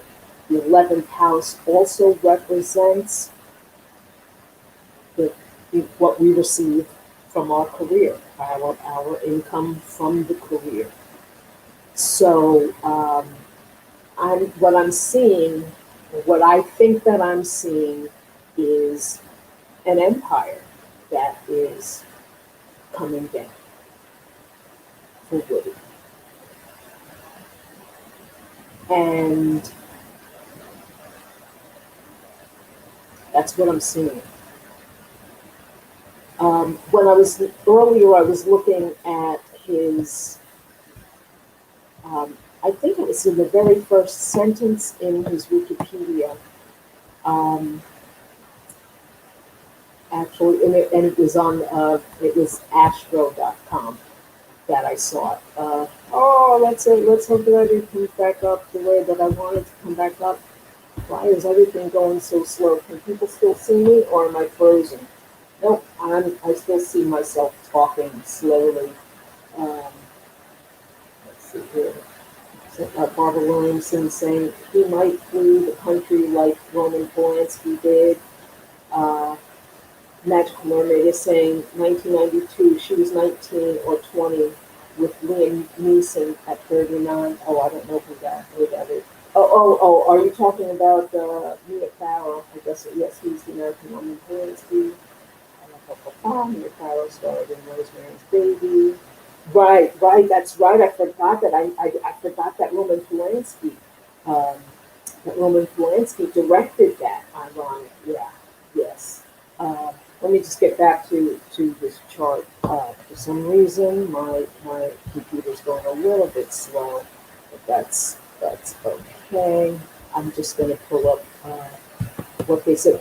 Long story short, Woody Allen has been in therapy. One of the things that you get when you watch his films, and I've watched a lot of his films, I gotta say, I've watched a lot of his films, and a lot of people say his films, they don't watch his films because he's so bougie.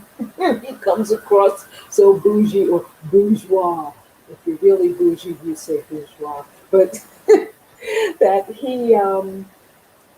his films are kind of bougie. They are and they aren't. But he's been a writer.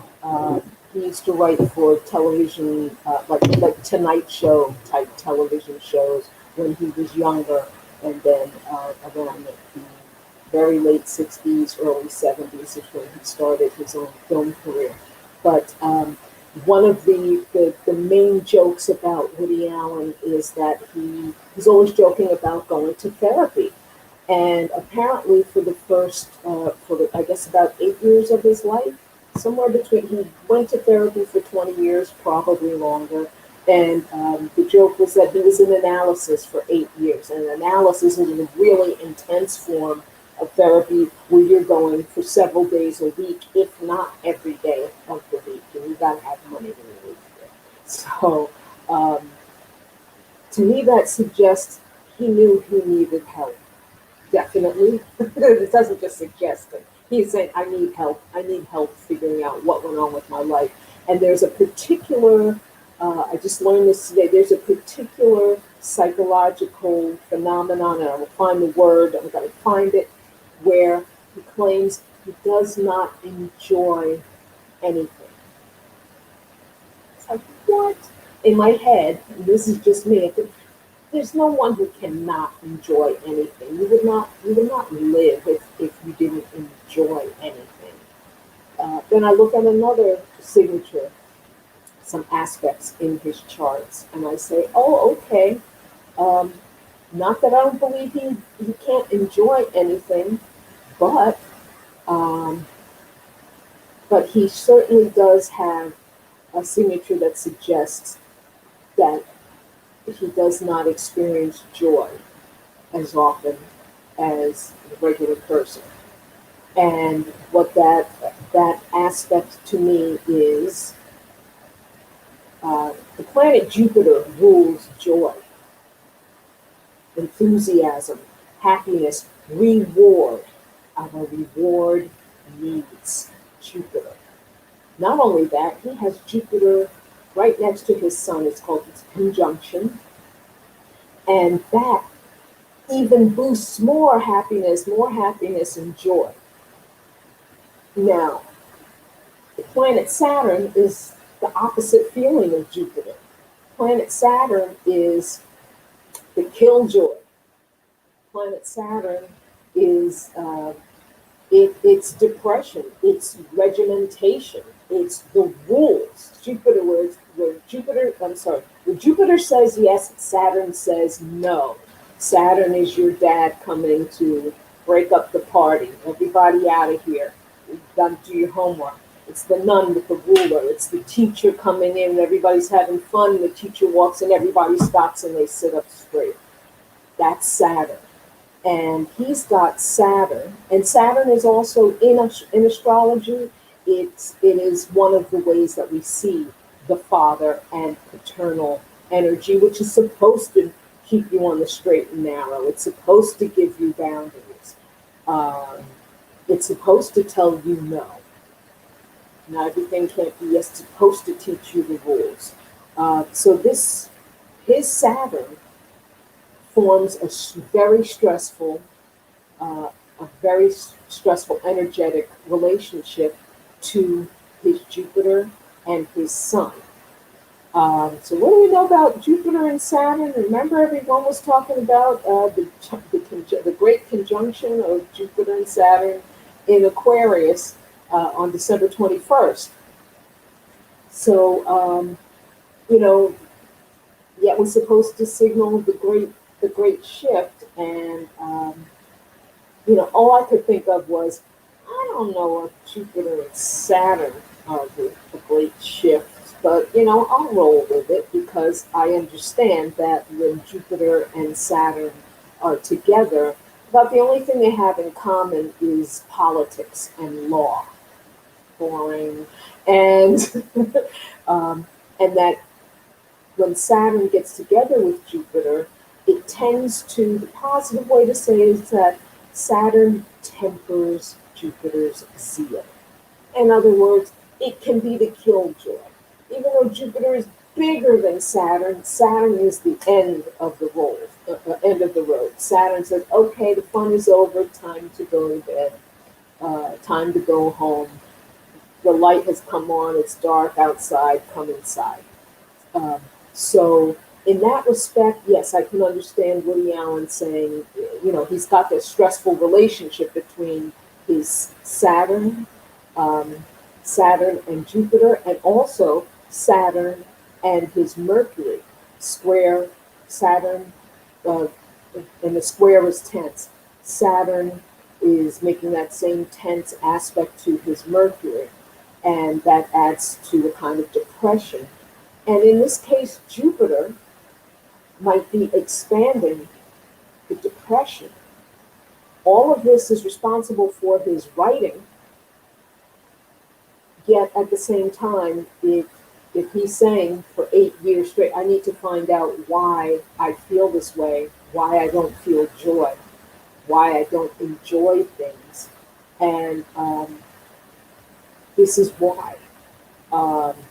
And he's got a lot of, there's also the planet Uranus, which is sort of buzzing his sexual profile. It's adding electricity to all of these stresses and his sexual needs, and somehow with his moon, which rules children and rules his 11th house of love received, his Aquarius moon, Aquarius is a kind of detachment. You can detach your emotions. This is not concrete, but it is an energetic feeling. You can detach your emotions. It can also suggest why he doesn't want children. He doesn't have any nurturing feeling. He's detached from children. He even said, I don't know how to act around them. I don't know how to relate to them. And it's a possibility that at some point in his life he didn't want to relate to his feelings because his feelings appear to be, he feels whatever happened to him. He probably knows that socially how he feels is not going to fly with others. And if his feeling is, if he feels sexual towards children, I mean, he's not a dummy. He knows that these are not things you're supposed to do. However, Pluto, the planet Pluto, adds a kind of obsession. Pluto does rule obsession. So this Pluto is in Cancer, which is the sign of children. It resides there. And it is his Pluto, which is perspective and intensity, obsession. It rules his third house of the mind. The third house is the mind, all things cerebral, correspondence, writing, walking, short distance travel, but with communication. So it's as if his chart has been rigged this way. He's another person who, just like Tiger Woods, they both have Virgo rising. Virgo rising, people tend to want to give you a refined appearance. They may have a nerdy appearance, an appearance of perfection. Not necessarily beauty perfection, but, you know, I have all my ducks in a row. I'm intelligent. I'm a speaker. I'm a writer. I, you know, got my Woody Allen, those glasses are like his signature. He dresses like a professor. He's a Sagittarius with Jupiter right next to his sun. Sagittarians, they're the professors of the zodiac. They're the judges. They can be the preachers, the ministers. They can also be the psychics. They can be the master thespians, which brings on that, you know, his films are bougie, but that is that's a lot about his appearance. And just as I'm looking now, wow, a lot of things have changed about his chart in one day. Here's another interesting connection in his chart. He has the planet Neptune right next to his rising line. His rising line, we call that the ascendant. Neptune, like we were talking about with Tiger Woods, Neptune dissolves things, makes things blurry. Neptune rules oil, water, ocean, fog, mist, gases. And when I say it dissolves things, it dissolves boundaries. So his, and it can also be deception and lies. So your ascendant, your rising sign, it's the mask that you wear. He wears the mask of Virgo. So he's got that nerdy, intelligent look. But it also allows you to camouflage yourself, Neptune. It allows you to conceal yourself. You can be concealed in plastic. There can be it suppresses things. So there can be a suppression, but there's something I'm getting to. When I say it dissolves boundaries, it reminds me of, okay, when dissolve boundaries, people can get to you. Even people who you don't want to get to. It's kind of like living in a house with the doors wide open. It's like this often shows up with people who live in very large families, and people can just come in and out at will.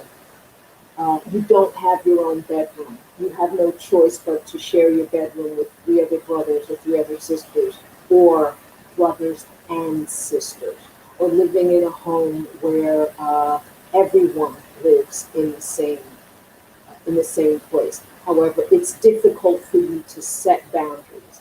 So now it's coming to me as I'm discussing it. Woody and Mia did not live in the same apartment with each other. They lived across Central Park from each other. They would often, you know, flip the lights off and on. They would hang a towel outside on their balcony. They lived this is rare. They lived right across the park from each other. But he didn't want to live with her because he wanted his own separate space to be able to do his work, to write when he wanted to. He didn't want to have to worry about, you know, children walking in or having to meet their needs, those types of things. So there's a lot of corroborating here as the chart is now correct. It's different to me, but it's actually, this is the correct chart. So there's some other things here. Yeah, and I'm just looking at the transiting chart, and it's actually enough to see that that the planet Saturn, the planet that says no, the planet that dries things up, the planet like to say, that dries things up. It's the desert, that it's approaching his moon. Right now, Saturn is located at 7 degrees in his 8 degrees Aquarius, and his moon is at 10 degrees Aquarius. And Saturn is moving pretty fast for Saturn these days. So I want to say that this documentary, there are 4 episodes. I suspect that by the end of the 4th episode, Saturn will be on his moon. And it's my opinion. It's too bad Tracey went away, because I wanted to say to her, he's not getting away with it this time. I feel like when Ronan got what is the guy, Weinstein? What is the guy's name? Was it Barry Weinstein? What was his name? Can anybody say what his name? Weinstein, the filmmaker, that kind of kicked off the whole Me Too thing, and that Ronan wrote the expose in the New Yorker magazine. I feel like that was practice. That was practice. Hi. Oh, where are you, Tracey? I hear your voice. Hi. Hey. So, okay, what was Weinstein's name? Harvey? Harvey. Yes. So what I wanted to say was, let me put you on where I can see you too. I believe that him getting to that Ronan get to Harvey Weinstein, I believe that was practice to come after his dad, to come after Woody. I don't know if you saw any of this, but that's okay. No. I was literally doing a reading, so just catch me up. That's all right. I was literally doing a reading, so catch me up just a little bit, real fast. Let me see. Give me the speed version. I can handle it. The speedy version that Woody has. Woody experienced entertainment. Wait, again. This is for entertainment purposes only.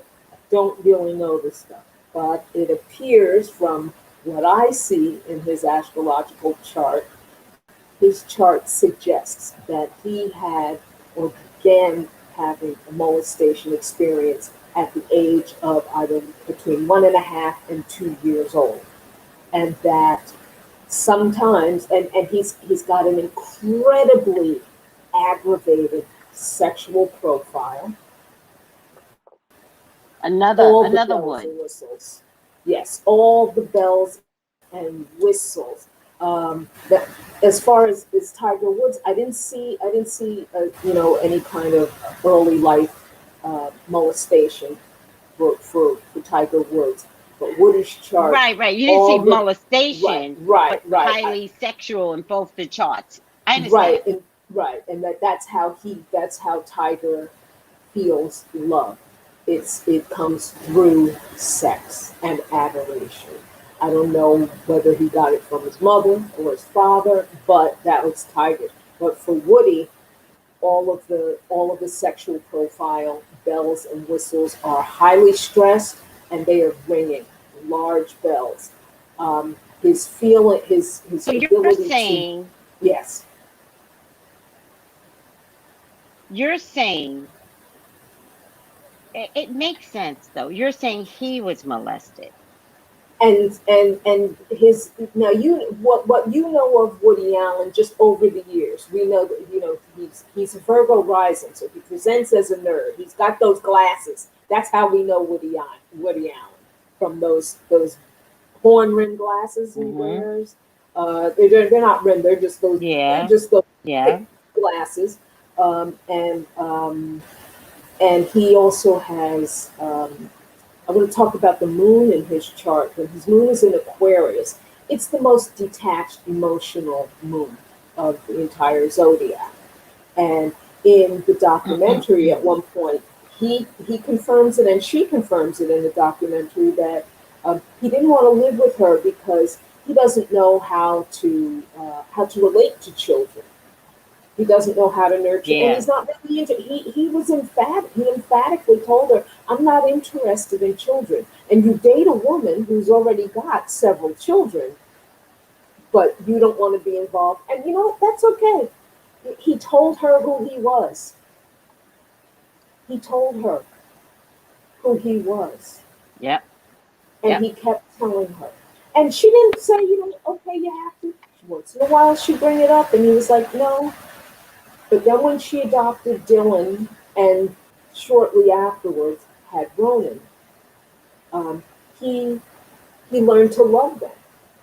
She showed, he came over, she was like, this is the new baby, and she showed him, and he fell in love with the baby. Or both of them. But then from there, it became other people.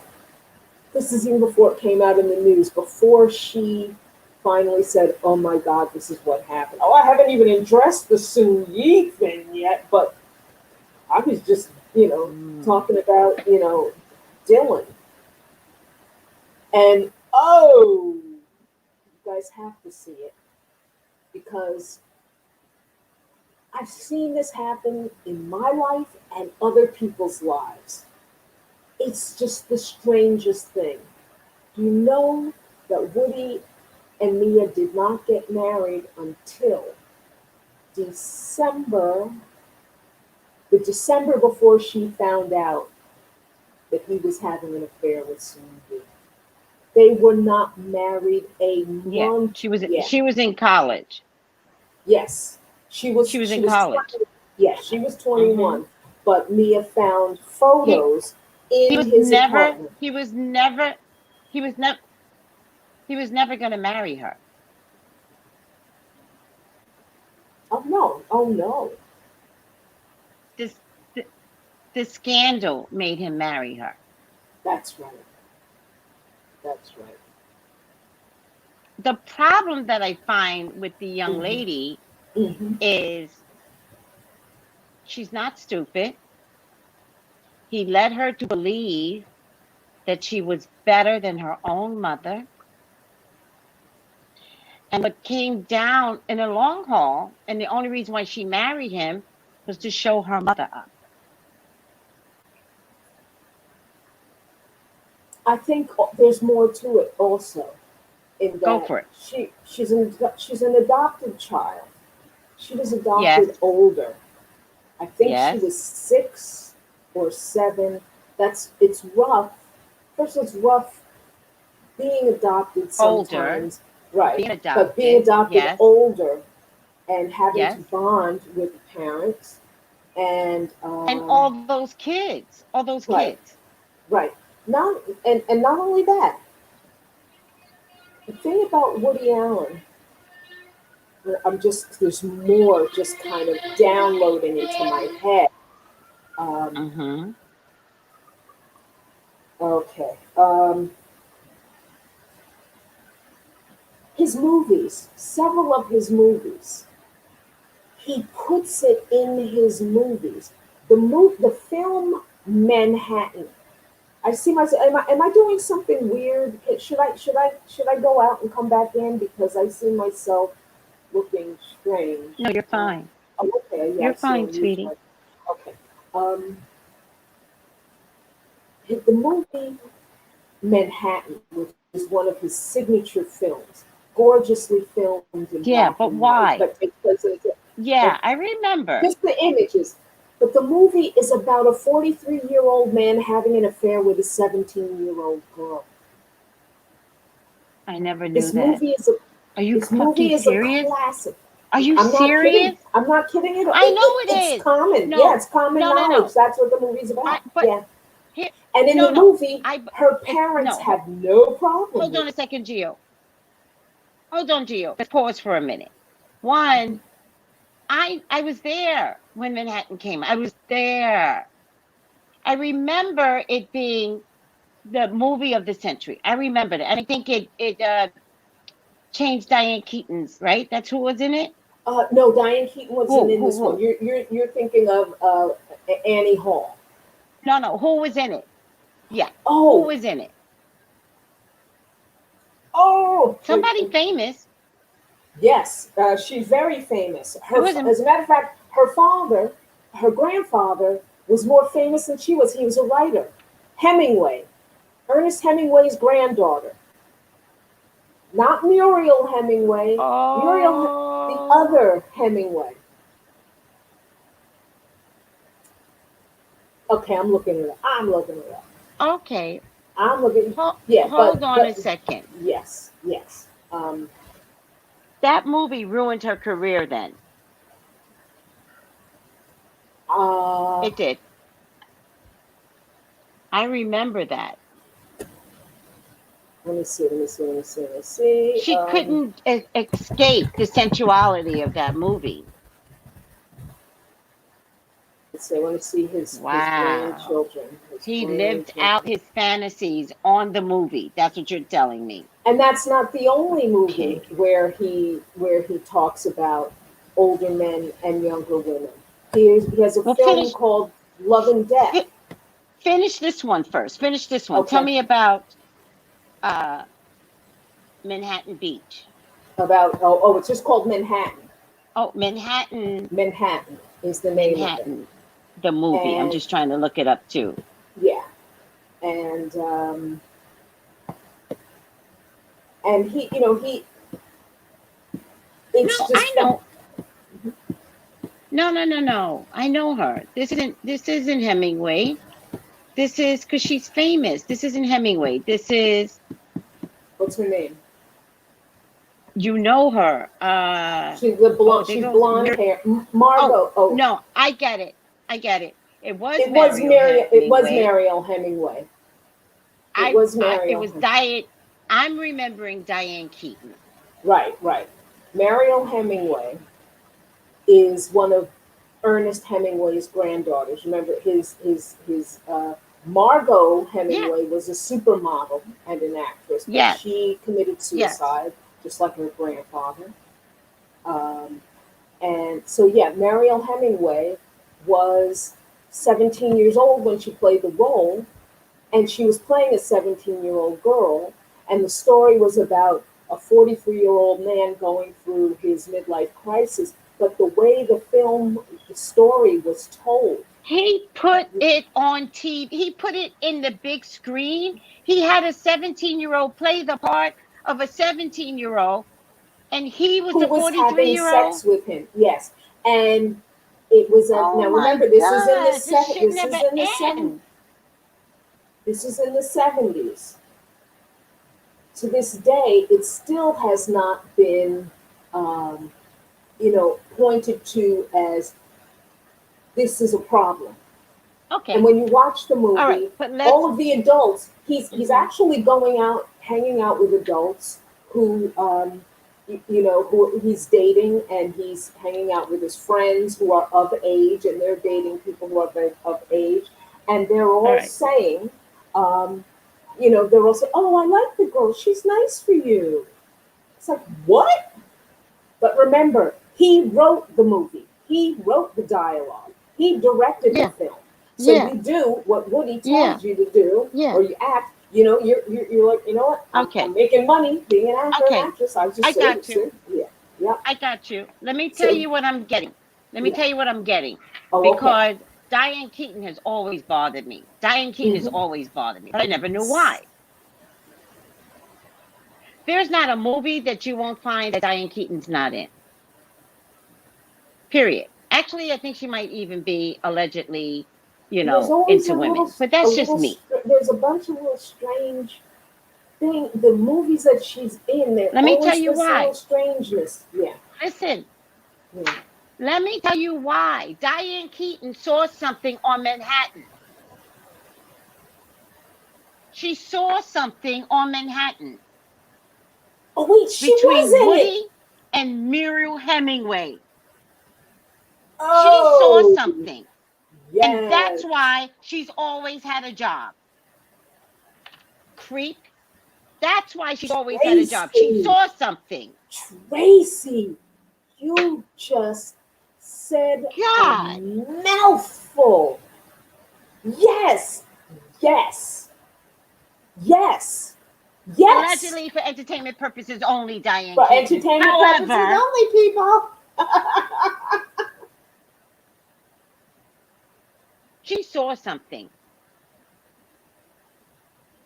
And Marius Hemingway career was ruined. Diane's skyrocketed.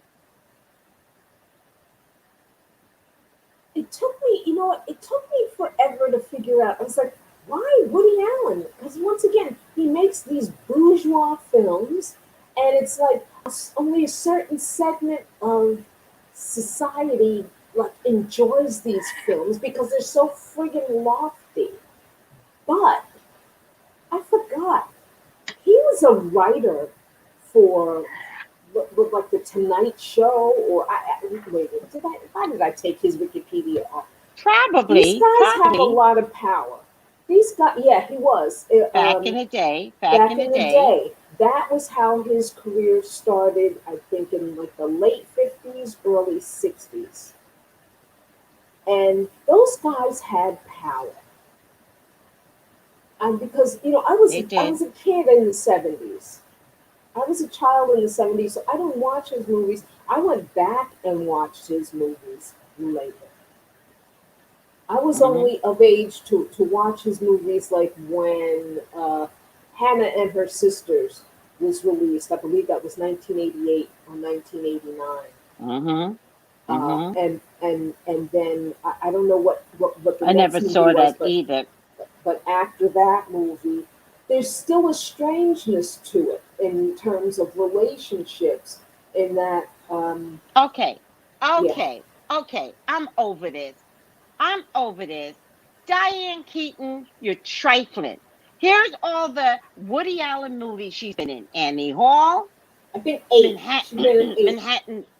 I'm gonna name them: Manhattan Murder, Mystery, Manhattan, Play It Again, Sam, Love and Death, Radio Days, Sleeper, Muhammad Ali's Great, Woody Allen something, I don't know what it is, I'm not going to check it, Men of Crisis, and then 2 other movies that I guess at some point his movies weren't making it.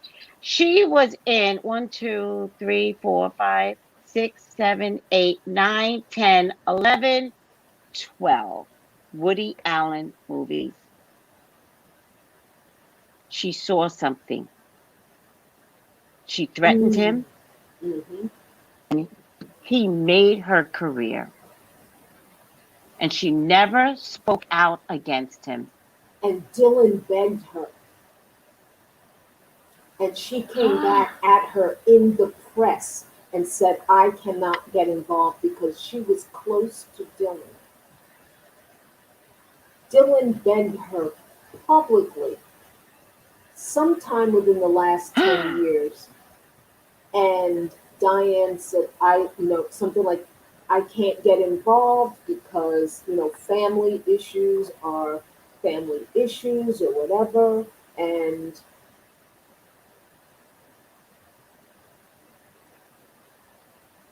that was when I jumped off the Diane Keaton train. She contributed to this. Also, Barbara Williamson says, looking for Mr. Goodbar was with Diane Keaton, and she goes, that was weird. I never watched that one because I think at the time I thought it was about the chocolate bar, Mr. Goodbar, and my mother was like, no, no, because it's like, what should we go see? But we were kids. I was a kid when it came out. I don't know if I'll be going to see it, but what was it about? Was it a highly sexual movie? I think it was, and I also think it was Diane's role. Diane's role was, I think she was like a promiscuous woman. There may have even been a sexual assault in the film. I'm not sure, but not surprised. I guess if Barbara was looking for the drink, and that was weird AF. Yeah. What is the name that you're giving us, Sarah? What does it mean? You don't keep repeating the name. Tell us what you're trying to say, sweetie. Wow. Hi, Wisdom. Bobby Christina Engelhardt. Yeah, I wasn't even going to mention the name Geo, Okay. unless I don't know who that I is. never know why people, do things. So that's why I was like, Right. why are you bringing up the name? Gotcha. You know? Okay. Yeah. We're not going to let them make us say things that I don't know who that person is. So she's got to be able to say, Tracy, this is who the person is.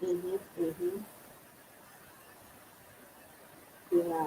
So, but there was also what I found, saw the Neptune is conjunct his ascendant. That's his rising line, and it keeps your boundaries open to your identity, but you can also camouflage your identity.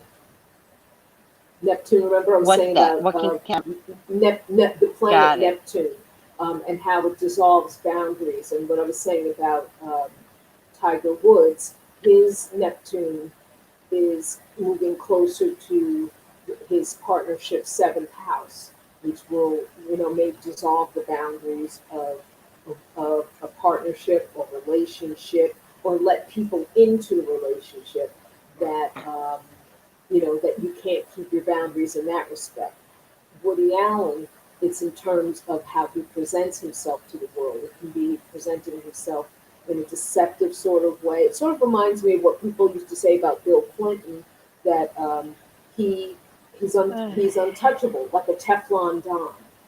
And this can be the same type of energy that has helped Woody Allen to kind of sort of grease his way through to kind of give himself. Well, let's be careful. But Gio, let's be careful, like bringing up Bill Clinton's name, right? Yeah, I'm not bringing him up at all. No. Oh, I thought you did just now. No, it's similar because Bill Clinton, when Bill Clinton, he got through all the scandals, he was impeached, but was not made to leave office, and he had a number of scandals that he kind of slipped out of, Okay, but let's be careful, because the reason why I'm telling you to be careful is because he never had a teenage thing going as far as scandal. Did he cheat on his wife? Yes. Might there be a baby out there? I didn't even mean any of that. I meant politically. He was also able to be what they say bulletproof. I was like, but hold on. That's why I pulled back, because I want to clear it up. And in the future, you're gonna, I would hope, learn not to bring somebody else that doesn't have a similar scandal. We got to be able to stay focused. I wasn't even thinking about his scandal. I forgot. I know. That's why I'm here. That's why I'm here. There's no scandal. But here's the thing. Time and time again, as far as being Teflon Don, I don't even believe that. Time and time again, this guy went after little girls. He likes skinny, little, prepubescent, kind of blondish girls. And maybe Asian women. But you remember that little girl, the blonde, her name's Dylan, is that the one? That's, yeah.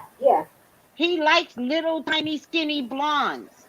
Like vulnerable looking skinny, the way they used to look back in the day, all twiggy looking. Now, she wasn't skinny, she was still had a toddler's body.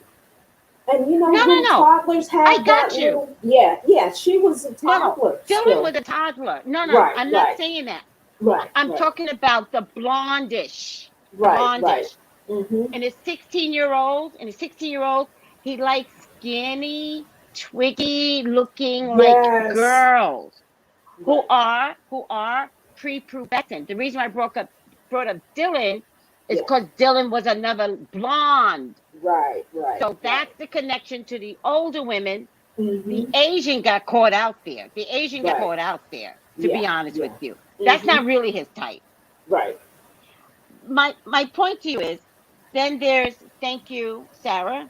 Then there's Babby Christina Engelhardt. Look. Woody Allen's secret teen lover speaks sex, power, and a conflicted muse who inspired Manhattan. Okay, and that's her name, Bobby, as in B-A-B-I. That's what she's saying. This is the woman that inspired Manhattan. Oh, okay. And it was an 8-year affair. Oh.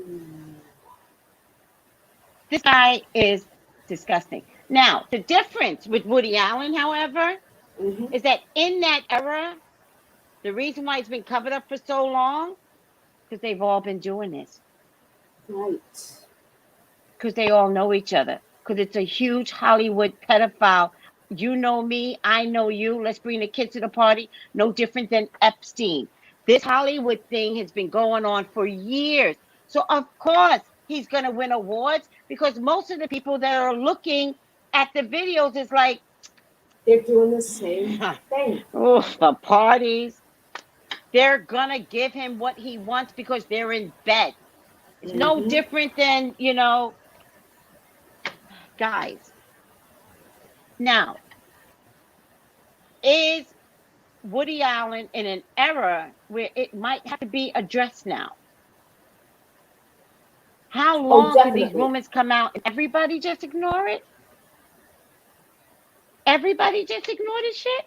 Everybody? She's still living, Babby. Why are we not charging him? She's still living. I think this is the moment. This is the one that gets it. But why does it have to happen? And the man is 85 years old. He's 85 years old.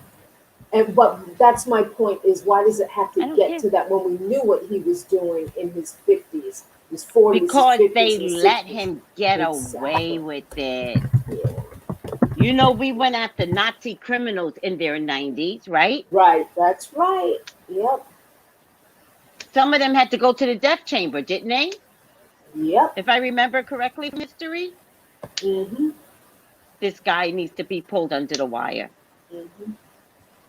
He needs to be charged with something. And it makes me wonder, after the decades of therapy that he went through, what was that? Did his therapists know? Well, the therapist might know, but remember, that's private information. It is, but if someone else is being harmed, they must say something. Unless he's at the healing portion of it. He can say, I slept with so-and-so, but if he's not doing it in the middle of his therapy, he doesn't have to. That becomes private now. I got you. I understand you, but if he's beyond it, and he's like, I heard a lot of teenagers, I need help. But then I'm wondering, okay, all of these, these psychologists, and there was a pretty famous psychologist who lived in Mia's building. Pretty famous psychologist who, and this comes up in the documentary. She approached Mia and said, I said hello to Woody in the hall or something like that, and he was with Dylan. I ordinarily don't do this, but I wanted to say to you, I saw him behaving with her in a way that seemed inappropriate and obsessive. Yeah. Mia was not there, but the psychologist was. She said, ordinarily, I keep out of it.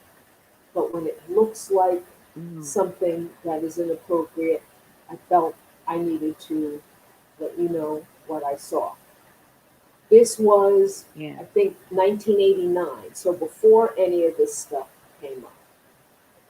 And Mia does admit to sometimes just being like, I let it go because I couldn't believe that this, this brilliant artist, blah, blah, blah.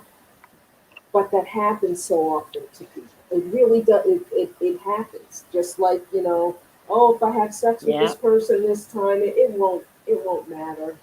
I won't get pregnant. I won't get AIDS. I won't, it's human beings have that ability to, it's self-protection. This can't be happening. I can't be seeing this. And it works. Listen, Geo. Yes. Geo. Yes. There was a pregnancy. With who, when, where, what? Who got pregnant? I don't know. Okay. I don't know. But there was a pregnancy. I'm wondering if Babby got pregnant. Because I get a woman above here that looks like her. I'm wondering if she got pregnant at some point. But there's a pregnancy here. If there's a pregnancy, then there's record of an abortion somewhere. Would there be if it was early 70s? Probably not. There right. You go. Right. Probably not. 1973 was when abortion became legal in the United States. Roe v. Wade. Probably not. So,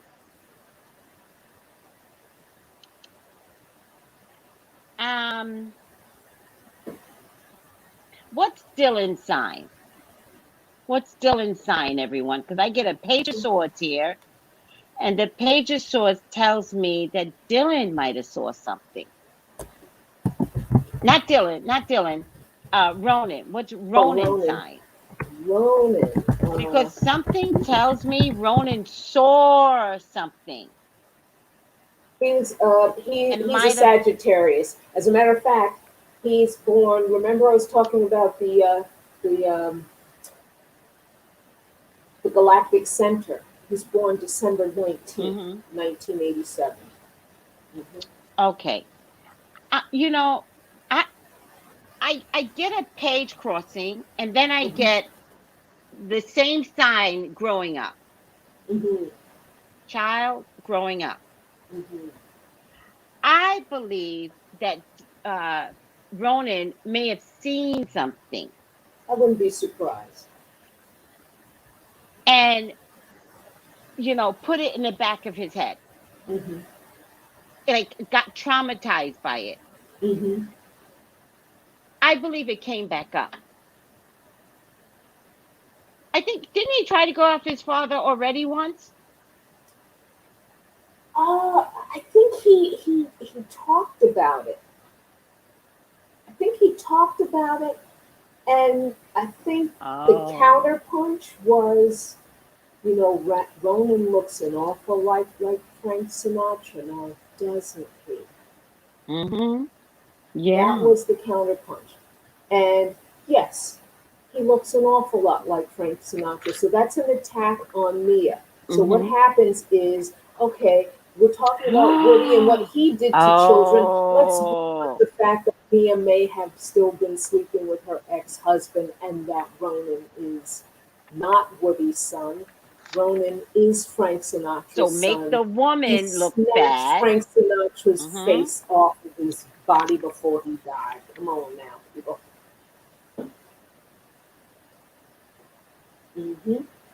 Yeah.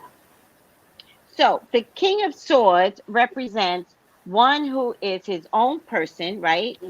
Child, grown, who resents any limitations imposed by others, seemingly unemotional, aloof. Whenever Ronan tells his story, he tells it straight face. He sure does. He's passionate. Yes. He tells it straight face. Not to mention, Ronan is a genius. let's talk about Ronan for just 2 seconds. Right. Just 2 seconds. This is a guy who graduated. He started college at 16 years old. He went to Bard, and then he went to Yale, and then he went to Oxford. Ooh. This is not a stupid guy. He's only 33 years old. What? He went to all those fabulous schools? Ronan is a genius. I'm telling you. I did not stutter. Okay? Yes. Listen to this. King of Swords is a man that will fight for your interests. An authority figure with moral standing, but little interest in feelings or individual problems. An intelligent man who enjoys learning and study of abstract truth. There you go. Go ahead. Ronan is coming for Woody. Yes. There has to be like he has to go back and get this. I think is what I'm trying to say. Right. I think I didn't see him in the credits, but I kept hearing as they were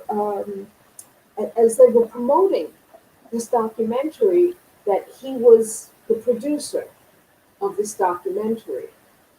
Ronan? So I think he's involved somehow.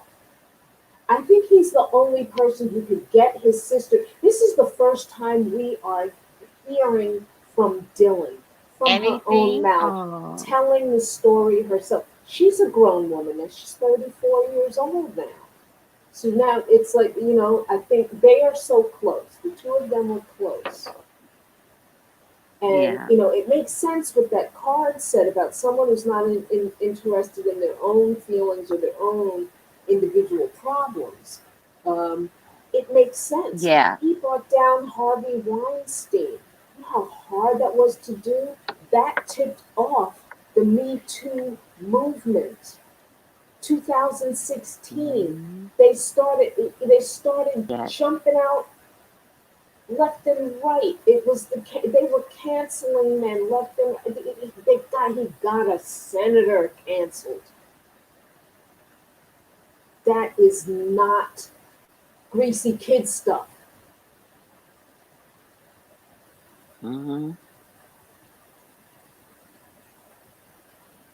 He brought down so many men, which unearthed Jeffrey Epstein. Come on now. It's been a domino He's effect. 33 years old. Ronan is the man. I said he was a Sagittarius. Oh God, yeah. So I'll let you go on. I just wanted to say that about his education and just how brilliant he is. Yeah.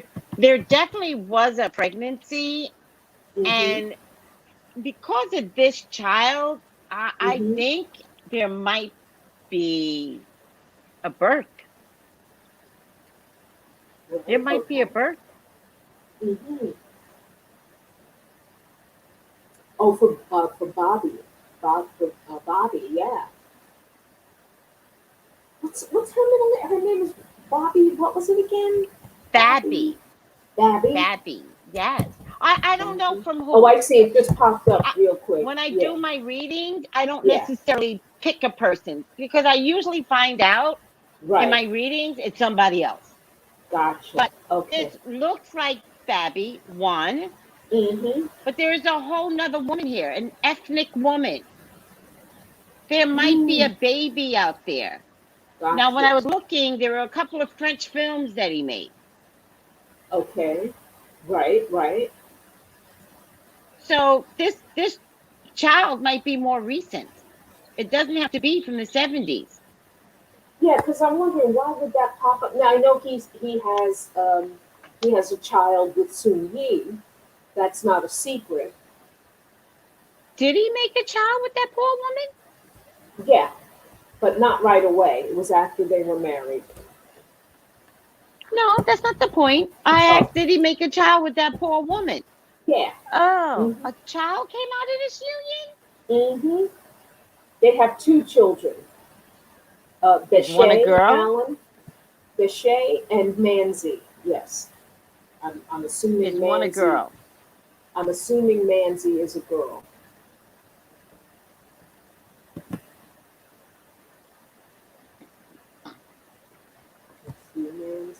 Sun-Yi might take him down. Yeah. I wouldn't be surprised. I didn't know Sun-Yi had children. Yeah. Sun-Yi might take him down. He might be, again, for entertainment purposes only, everybody. If there's a girl in that group, he might be doing the daughter. Oh, jeez. I'm just saying. Yeah.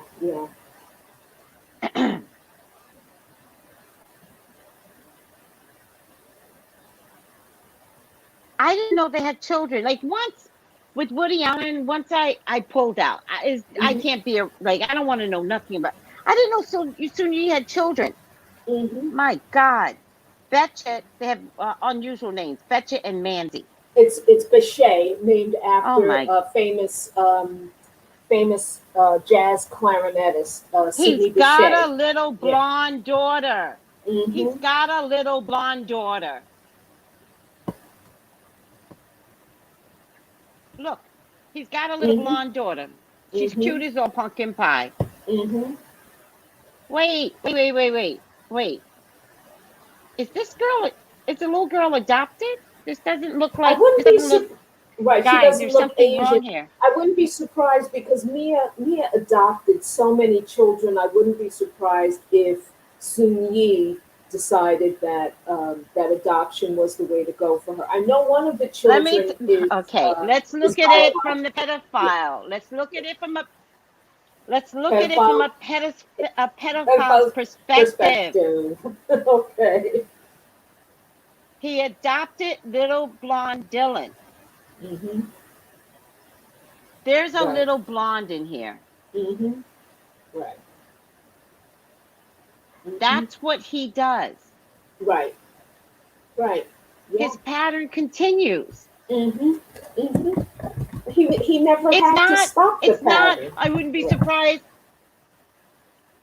But it's not. I wouldn't be surprised if Sun-Yi did. Right. She's just doing whatever he says. Hey, I want to adopt a little blonde girl. Okay. He did the same thing with Mia. She's like, I wanna adopt, and he goes, well, I wouldn't mind a little girl. Oh, good. Hold on a second. Hi, Deborah. I'm not gonna bring you in. I just want to make sure you know that it's working. I can't hear you. I'm not gonna bring you in. No. Text me. I'm not gonna bring you in. I'll see you tomorrow. Love you. Bye. Oh my God, I love her. Geo, do you understand? I didn't want to bring her in because the topic is way heavy. I don't have time for this. We are trying to rip this apart. Deborah Hookie. Was that Deborah? Yeah. Oh, you could let her in. Yeah. Well, the topic is too much. Right. The topic. Gotcha. I hear. I understand. Stay focused. I definitely understand. Yeah.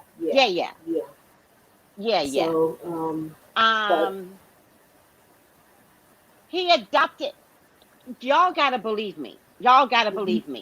There's a kid here. Right? There's a baby. Right? Right. I didn't know. Now wait, let's picture you. There's an ethnic woman. I didn't say black woman. There's an ethnic woman. What if this is Sun-Yi? What if he's touching? What if, for entertainment purposes only, what if he's repeating the same pattern with Dylan, with this blonde adopted child that it looks like it's adopted to me? What if? Now, just so you know, Bechet is not the blonde. Bechet is one of his daughters. The Shay is 22 years old.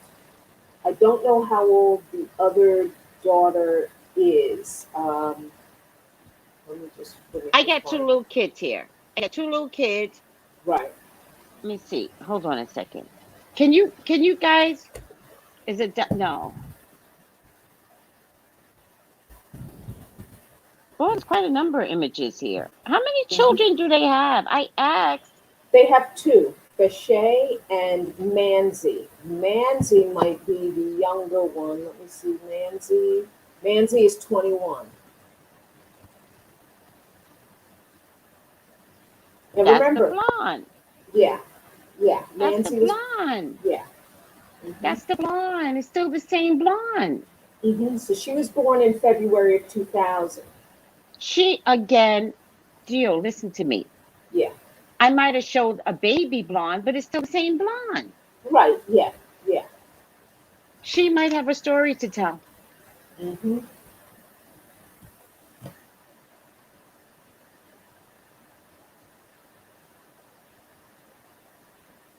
She might have a story to tell. And now I'm wondering, is this one Caucasian? Is this ethnic? I wonder if the grandchildren got something to say. I mean, not the grandchildren. Look, I'm going to show you. Something's not right. Y'all got to trust me on this. Tell me if this looks normal. This is his daughters.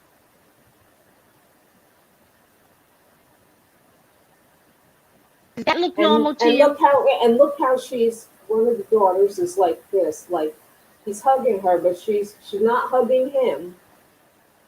Both of her arms are like this. Tell me that looks normal to you. She don't want no part of that hug.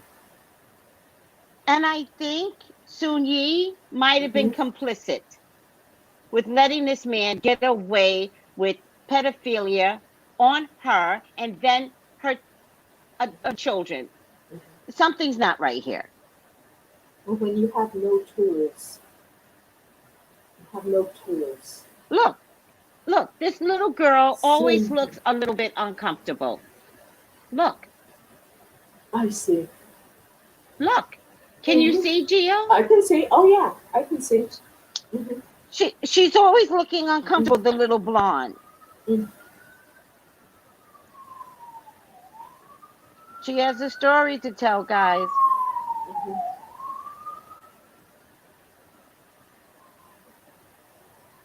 Yeah. So that's what I wanted to. Something's not right. Why I wanted to look at his chart. And I just wanted to see if this was the time that it was going to happen, and where the story's going to, where he won't be able to get away with it, where the public won't be able to completely brush it off as they did. It's definitely going to come out. Yeah. It's gonna. Do you feel like it's time to come out now? Yeah, and I also the felt Asian like wife even just is with his accomplice. Even with this first episode, it has come out. Even with the first episode, enough has. Wait, there's more episodes, or is this? Yeah, it's 4 episodes long. Oh my God! Do I have the stomach for this? I couldn't sit through Britney Spears, let alone this Woody Allen mess. Don't watch it. Just I was wait in for tears. it to come out. I was in tears. It's I didn't even. You're saying don't watch all 4 episodes? I was gonna say don't watch it if it's too heavy. And the thing is, it's so far. Listen to me. I haven't found it super heavy. Yeah. Listen to me. Yes. Yes. Yes for what? Oh. Yes. Yes. He will get called under the wire. And yes, a woman's going to take him down. I think. Yes. I think it's going to be Sun Yi. I think it's going to be Sun Yi. Because I think she has learned and observed a lot. First, she observed a lot, and then when the Me Too movement came around, There's some documentation. Somebody documented, Geo. This is bullshit. Well, here's the thing. A few years ago, it was probably about 10 years ago, Vanity Fair magazine printed all of the legal documents from the case. And what it showed was, it showed how skilled his lawyers were, number one. And number two, it showed that when Dylan was young, there were certain things that she couldn't pinpoint. But when you're dealing with a brilliant lawyer against a little girl, yes, and if she can't get it absolutely perfect, then, and that's what the documents showed. I know Vanity, and it wasn't printed in Vanity Fair. Vanity Fair told you what was in it, and then they gave you the link to the legal documents in the Connecticut judicial, website, what have you. What Ronan said about this documentary is that he said, in order to get this done, I had to do it myself. I read each and every document. Wow. He said he had to do it himself? Yes, he had to do it himself. That was the only way to get the information out. So he weeded through it himself. This genius, this bard, Yale, Oxford genius, 33 years old, had the I love him. To do it. I love him. He did it. And it's coming out. I love him. All right, Geo. Did you get everything out while I was gone? Did I don't. They'll have to tell you. They'll have to tell you if I got everything out. You have to wait. You have to go. What do they say? Go to tape.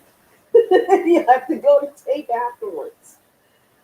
So hopefully I didn't just ramble and ramble. I hope everybody got something out of it. Wait, I thought I had Jerusalem class tonight, but I think I'm done. I had my songwriting group tonight, and they called me, and I was like, I had to stop it, so I have to go in later. No, go to your songwriting class. I think I'm done with Jerusalem class. I don't think I have. Oh no, please God. But you know what I'm going to say? I'm going to say thank you to everybody for listening, and I hope you got something out of it. And this is really sweet of Tracey to invite me to have conversation. Two metaphysical chicks sit down talking, and I'm sorry I can't see all. Listen, you know what we do here? Yeah. You know what we do here, Geo? We have fun. We do. No one does what we do. We have fun, and we have fun. That's what it's about. Open kind of social media kind of way. It's all about fun.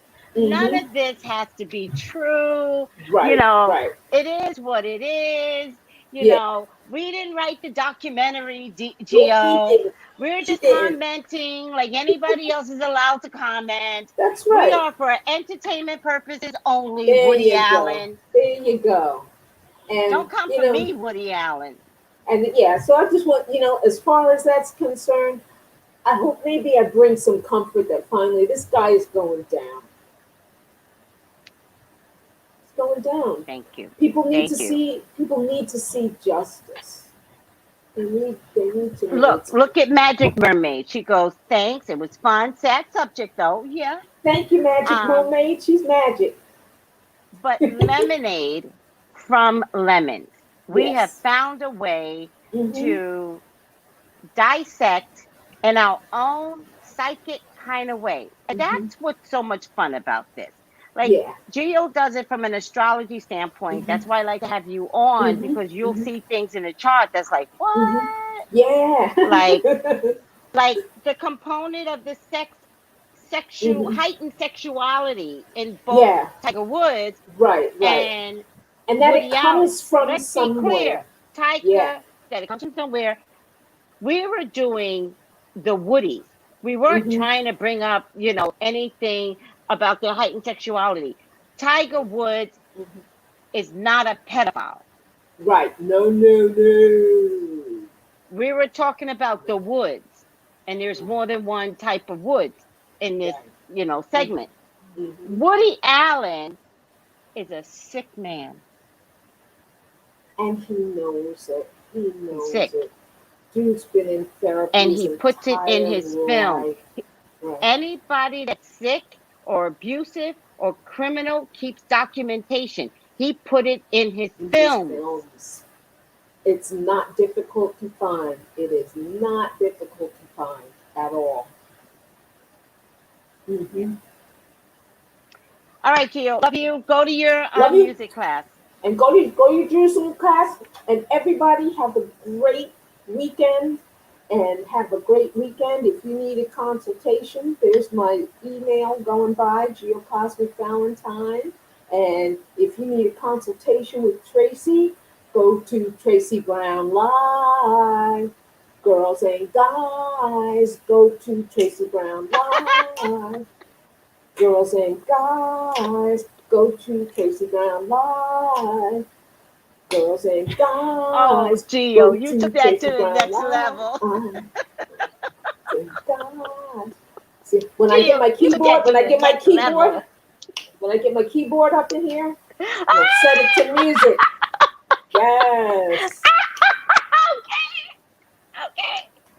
Gio, you took it to the next level. Thank you. That was hot. Everybody learn the song. And I'm also going to tell you, Gio. Click that. Hey, wait a second, Tracey. Click that like button. And how many people in this room? 42 people in the room. Click that like button. Let me see if I can see the like button. Click the like button. Click the like, subscribe, follow, I think they've comment, been doing that. share. We've got to be shared all over the world. Like, come on. Nobody does this. This is unique. All the gossip blogs that y'all follow, that's talk. We predict. We predict that. Predicted that stuff. We predicted that fish. Gio, get going. Thank you. Okay, you're welcome. Have a good night, Tracey. Have a good weekend. You too. Bye. Okay, bye. Bye, everybody.